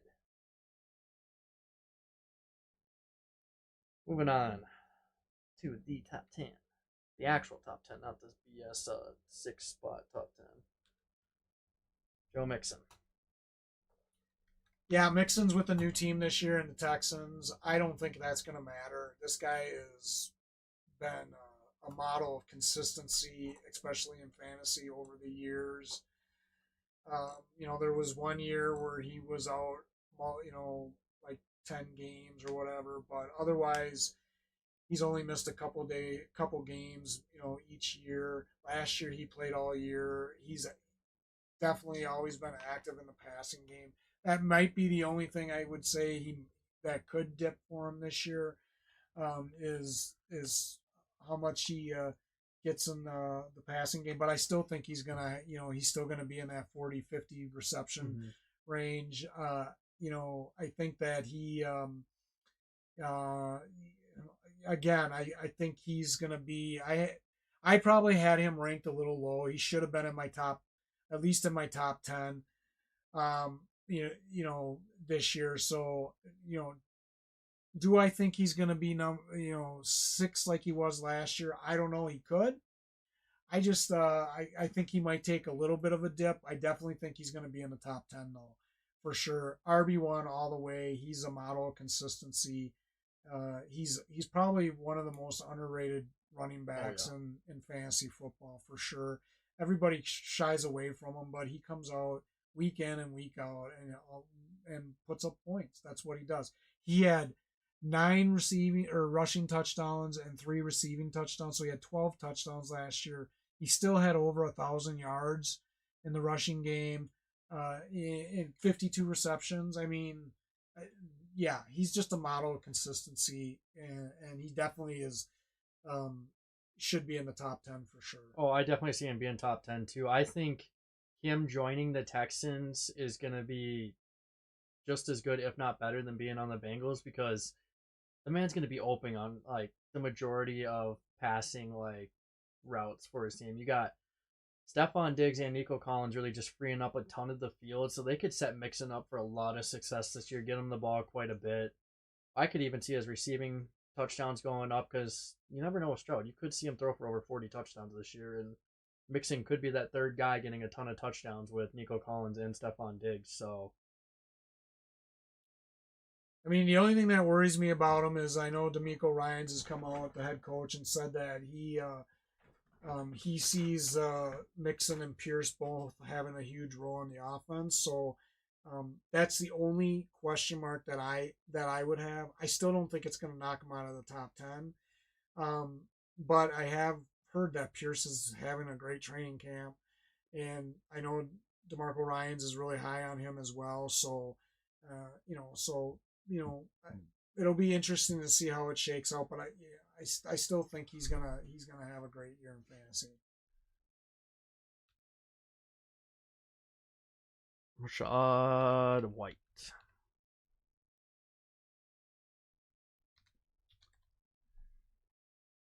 I like Rashad White. I really do.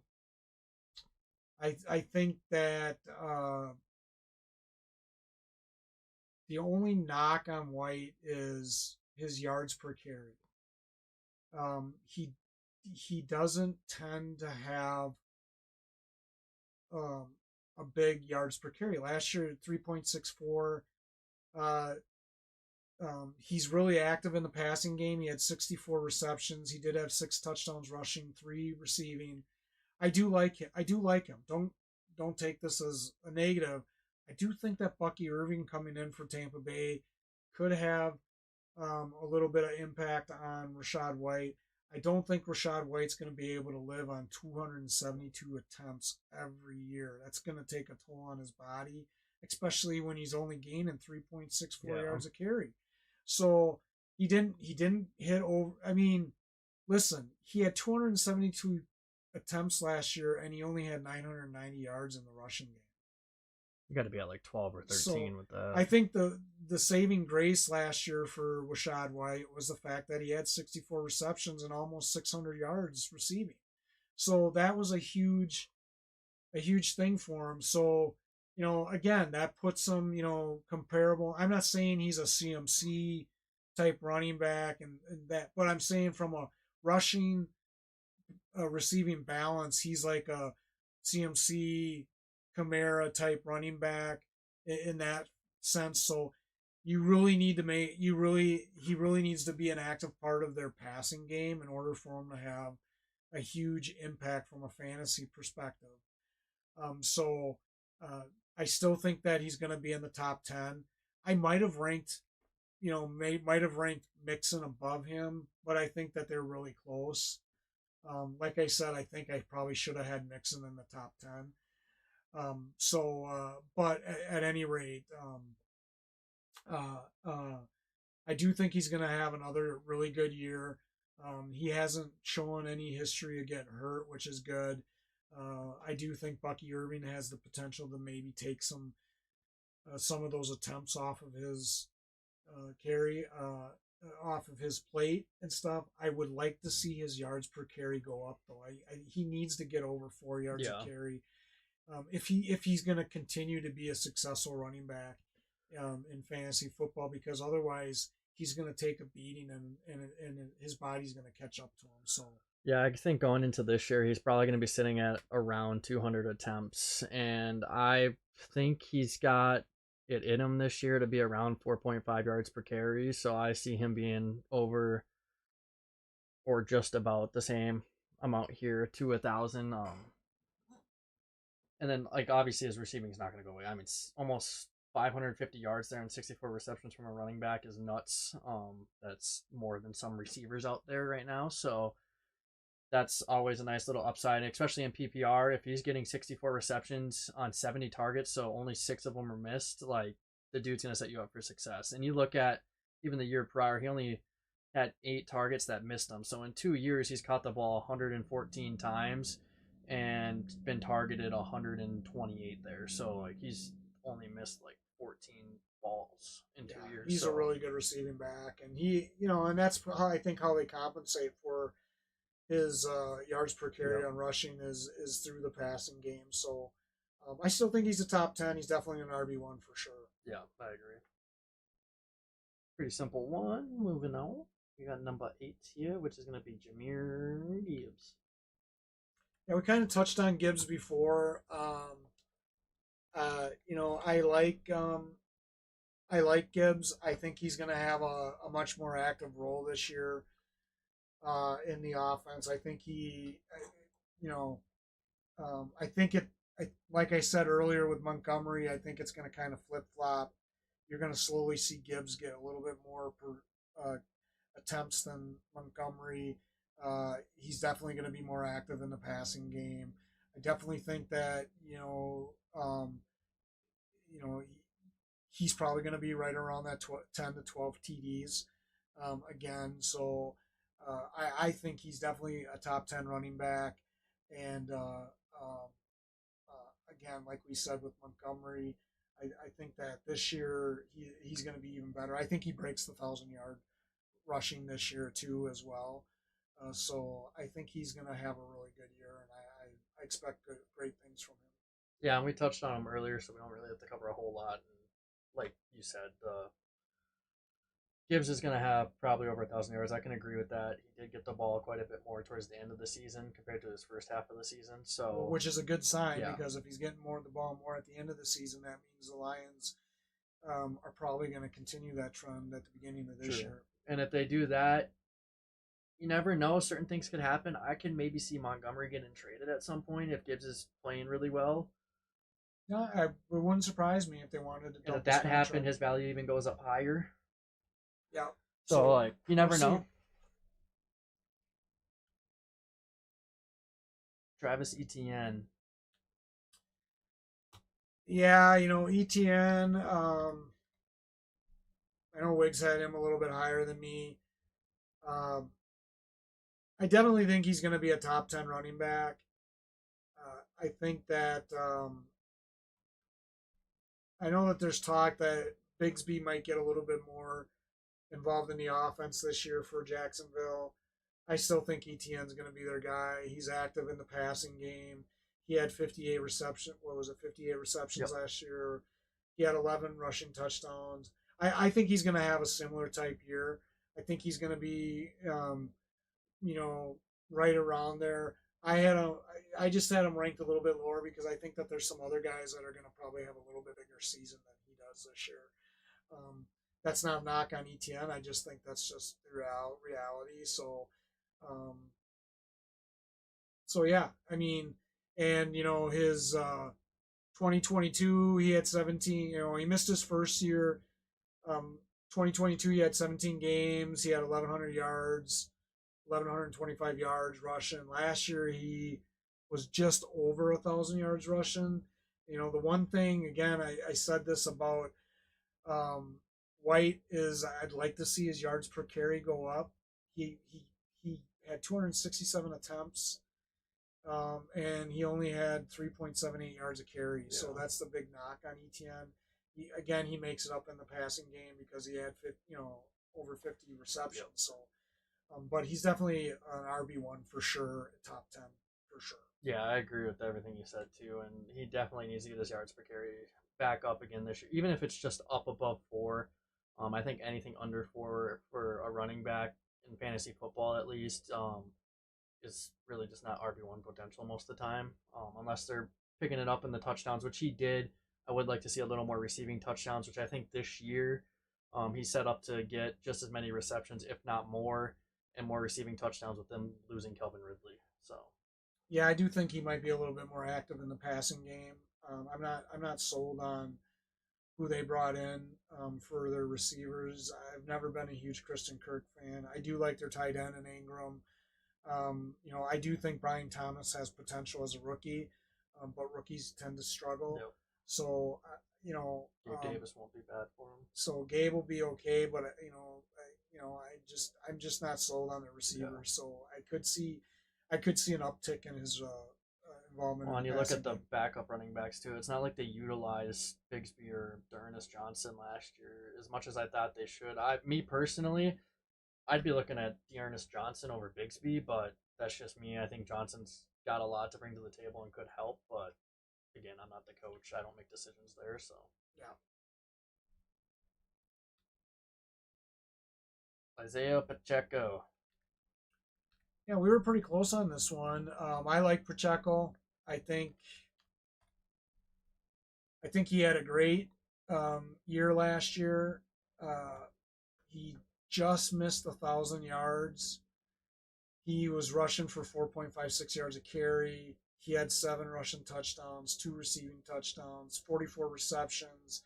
I think this year he's going to have even more. I really do. I think at the beginning of the year, especially because they're going to be without Rice. Yes, they brought in Hollywood Brown. Yes, they've got a couple other rookie receivers that they have as well. One of them, I think, is got a little knocked up here in camp. They do have Travis Kelce, but I think Pacheco showed last year that he could, that he's definitely an RB1. I think the only knock against the guy is the way he runs. I mean, the guy's a beast, but obviously that can impact. He runs so hard that sometimes it looks like he's a little bit out of control. Yeah. He did miss 3 games last year, so I'd love to see him be out on the field for 17. So if he didn't miss those 3 games, he most likely would have had over 1,000 yards. So I do think he's going to get over 1,000 this year for sure, as long as he stays healthy. I think he'll be right around the same in the passing game, maybe a little uptick there, like I said in the beginning of the year. So it wouldn't surprise me if he's between 50 and 60 receptions this year, around maybe around 350 yards. So I think he'll still be around a combined 10 touchdowns between rushing and receiving. So I definitely wouldn't surprise me if he makes it into the top 5. All depends. You just never know. So he has the potential to do that. But I think having him at number 6 is probably a good spot for him. Yeah, it's not a bad spot at all, and I definitely could see him being anywhere from 14 to 1,500 combined yards next year. Especially with Rice, however long he'll be suspended for. He will definitely see an uptick in receptions because he's really one of the top receivers there at that point as a running back. And I could see him getting like 60 plus receptions there with another 100, 150 yards. So Yeah, and I don't think I don't think Andy Reid has confidence in anybody behind him at running no. back right now. I think who's his backup, Yeah, Clyde Edwards-Helaire. I think that I just don't. I they don't don't see. have depth. I don't. That. I don't see. I don't see them really leaning on a lot of the other running backs either. So This is a team I would love to see sign Dalvin Cook. Just saying, get Pacheco some relief.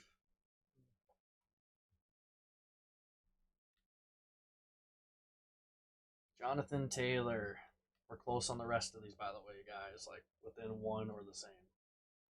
yeah, I have Taylor at 5. I know he's little bit lower than you on this. Uh, I think that Taylor is a great running back. Problem is, his last 2 years he hasn't stayed on the field. So he played 10 games last year, 11 games the year before. He's only had one full season with them. His rookie year, he missed, I think, 1 or 2 games. Yep. So, I mean, he's a great running back when he's out on the field. Uh, I think that they're definitely going to use him a lot this year. If he stays out on the field, he has the potential to get 13, 14, even 1,500 yards rushing. That's just been his problem, though, is that he hasn't been able to stay healthy um, throughout the first 4 years of his career. So I think that he's going to be playing for a lot too, because I don't think they signed him to a contract extension, or did they? They might have. I don't remember. Sure. So at any rate, either way, I definitely think that if he's healthy this year, he's going to be at least minimum 1,200 yards rushing. I think that he'll have probably between 20 or 30 receptions in that 200, 225 yard receiving yards. I can see him having a good, um, you know, 12 to 15 touchdowns maybe if he Yeah. plays all year. So that's why I ranked him so high, especially given that they got Richardson as their quarterback. So they're definitely not. They're not going to want. They're going to want to give the ball to Taylor rather than Richardson, especially in the red zone. So I feel good about him at number 5 as long as he stays healthy all year. Yeah, and I think he'll get a decent amount of touchdowns. And this might be a little bit of a hot take. I could see him getting a lot more receptions this year. I could see him around 45 plus. I think Richardson could just end up dumping the ball off to him quite a bit. And even if he doesn't get a lot of yards, a reception in PPR is always, a bonus point right there. So Yeah. next up, we got Kyren Williams. Yeah, this is where we flip flopped. Yep. We're pretty close though in the top 6, like within one, and we're tied on all the top 3. So yeah. So Kyren again. what can you say about this guy? I mean, last year he had 1,144 yards in 12 games. Think about that. There was guys last year that rushed for 1,000 yards in 17 games.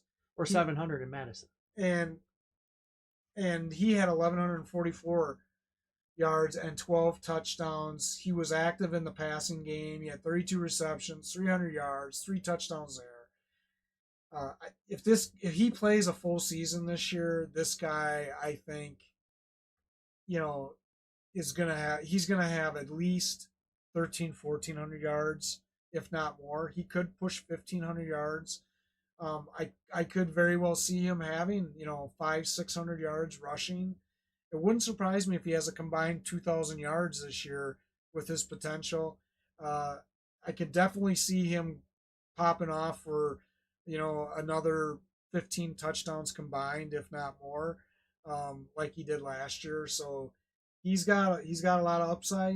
Is the big knock or the big thing to watch this year is he going to be able to play all year? That's the big thing.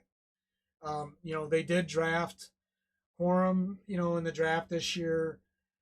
McVay has a history of, with running backs. They get in his doghouse and they might not see the light of day or they get traded. So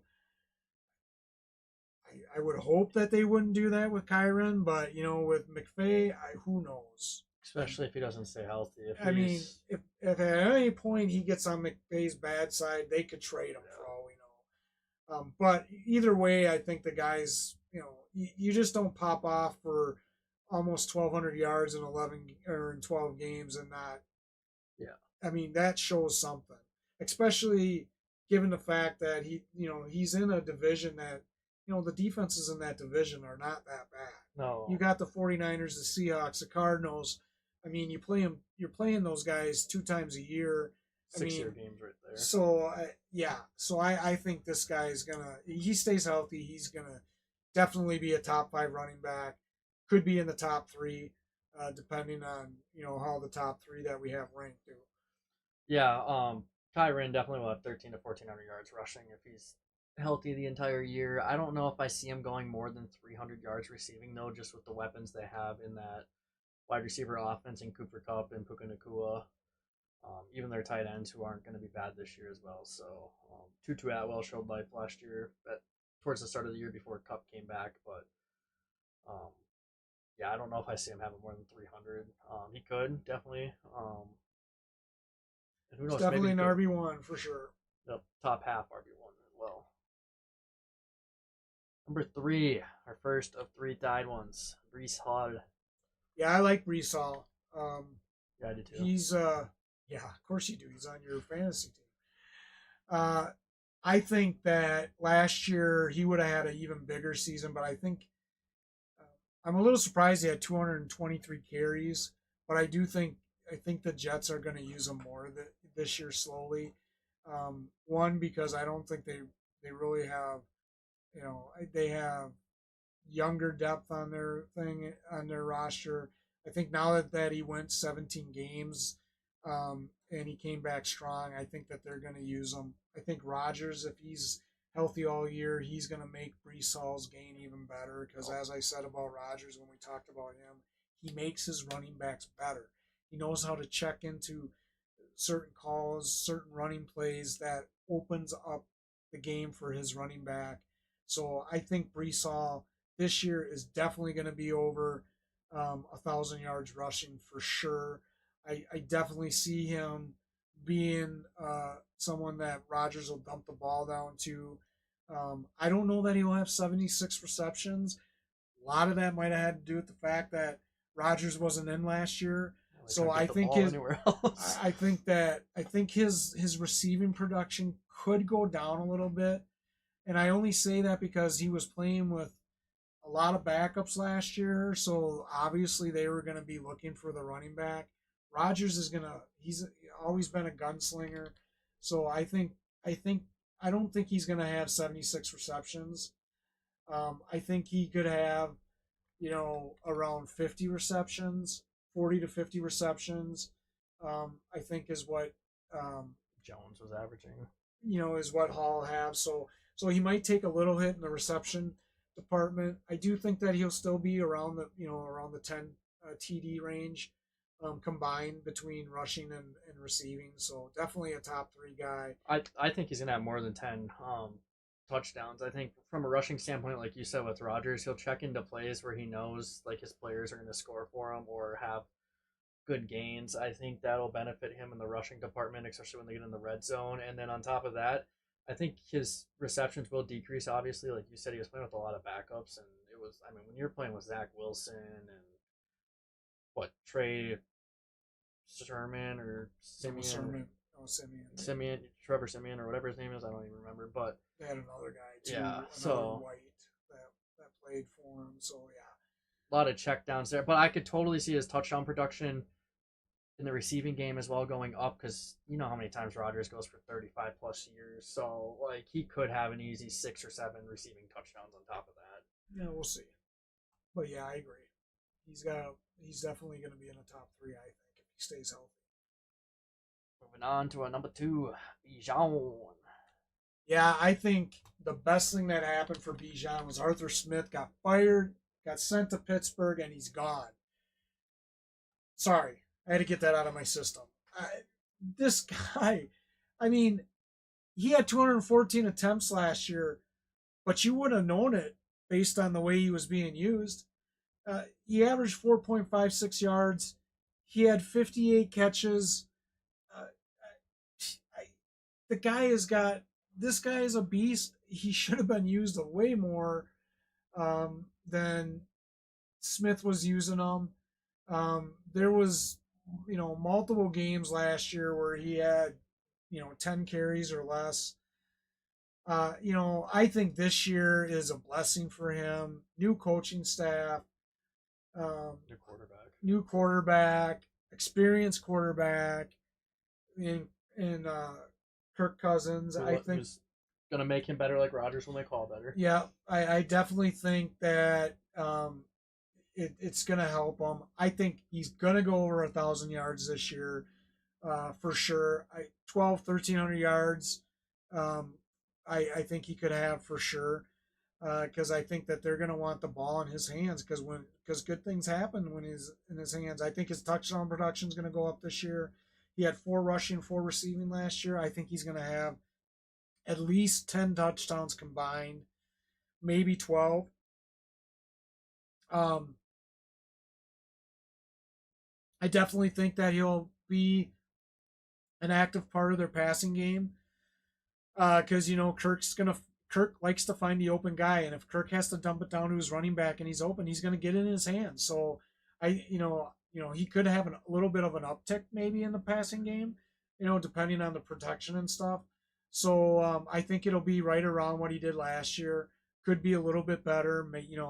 He had 58. Maybe he has 60 between 60 and 70. Maybe over 500 yards. We'll have to wait and see.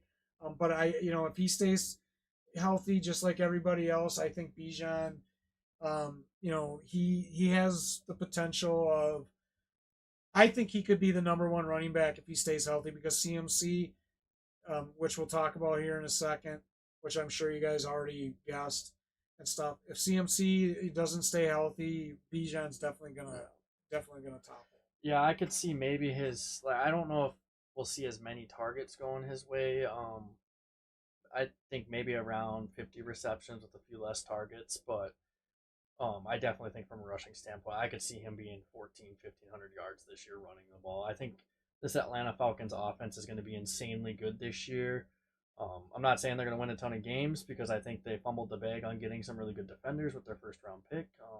Well, if you're averaging 40 points a game, you don't have to have a good That's defense. true, but if the other team's averaging just as much, Yeah, well, that's true. I mean, but we'll see. I think they're going to be a surprise team this year. Yeah. Based on whether Cousins stays healthy or not. Yep, no, I agree. And I think Bijan's just going to. Cousins is going to make him better, like Rodgers is going to make Hall better. And I think any one of these top 5 guys really could be the running back one this year, in my opinion. Yep. And the man, the myth, the legend. Yeah, I think, CMC has earned the right to be the number 1 back. I mean, he rushed for um, over 1,400 yards last year, 5.36 yards a carry, 272 attempts. He had 67 receptions for 564 yards. He had over 20 touchdowns combined, 14 rushing, 7 receiving. And he only played 16 games. So, and that's because I'm sure the last game he probably wasn't playing. So, I mean, geez, the sky's the limit for this guy. The only knock that's ever been on him is the couple years that he was hurt, but he's bounced back from that. I think he's going to be just fine this year. I don't think Elijah Mitchell's going to take too much away from him. I think we could see an uptick in his receiving based on what goes on with Brandon Ayuk and if they get a deal done with him. It sounds like they're going to get a deal done with him, but he's still not practicing yet. Um, so we'll see. I think it also depends on where Debo is as well. Because there could be an uptick um, uh, for McCaffrey if Debo gets hurt like he does, and stuff. So either way, I think he's going to have a similar type year this year as he did last year, which I think the only thing that's going to stop him is if he gets hurt. So he definitely has earned the RB1 in fantasy for sure. The dude is a flippin' cheat code. I'm looking at his stats right now. He's had 4 years where combined he's had 2,000 yards. Like, the dude is insane. And that's 4 or 5 healthy years. Like, the dude is a beast. He'll get you touchdowns. I mean, last year he had 21 combined. So you're talking like a touchdown and a quarter a game. And then even years prior, 13, he had a 19 season, another 13. Like, the dude's just a beast. You have him on your team, you're chilling. Easy first round pick. Well, and he's in a situation where he's got the best coach as it relates to running backs and Shanahan. Shanahan's dad was notorious for the way he used his running backs and the blocking schemes they used. So McCaffrey, I mean, yeah, he's 28. He's getting up there.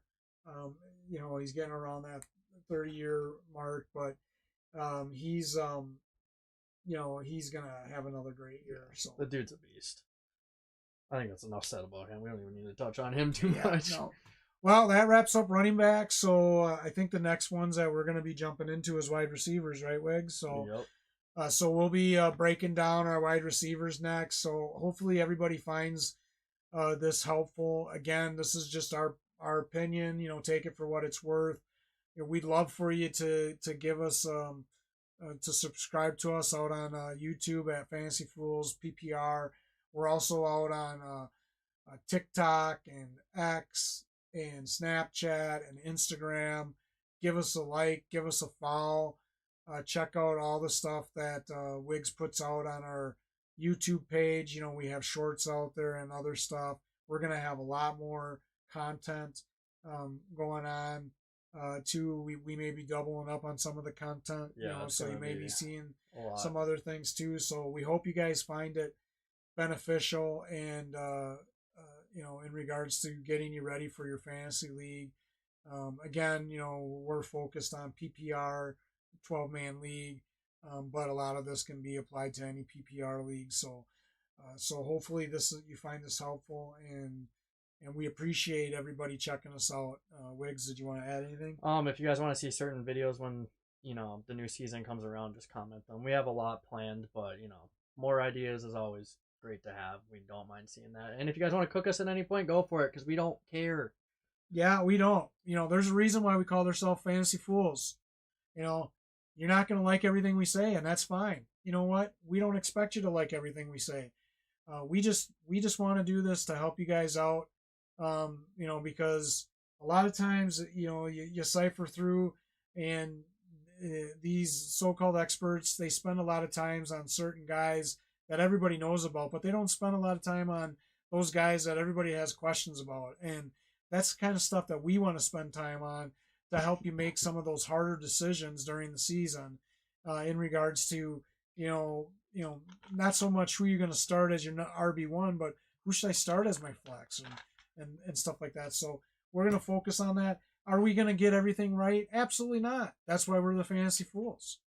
But there's going to be a lot of stuff we are going to get right. Yeah. So, and just remember, if you don't check us out and you don't subscribe and listen to us, you're not going to know. And remember, all these, so-called professionals at their job here of ranking people, they don't even get it all right either. So we're just here to give you our thoughts, give you a lot of depth. I think doing 60 running backs is a lot of info for quite a few people to take in and could benefit quite a few of you guys. So I think I can even benefit just from stuff he says randomly throughout, not about this whole James Cook thing, but like, other things from, in depth, like bench players and whatnot. So be ready for future videos. I think we might actually be doing an 80-man wide receiver one possibly. So give you a little more depth there at your flex option, and then obviously your starting receivers. But yeah, and Wiggs is going to break these down into little chunks too, because we know that not everybody wants to go out and watch a couple hour video. So he's going to be breaking these down into chunks so it's a little bit easier for you guys to digest. So just keep that in mind. And and again, when he does that, he posts that out on X and stuff. And he has that out on YouTube. So, check us out on all the social media platforms.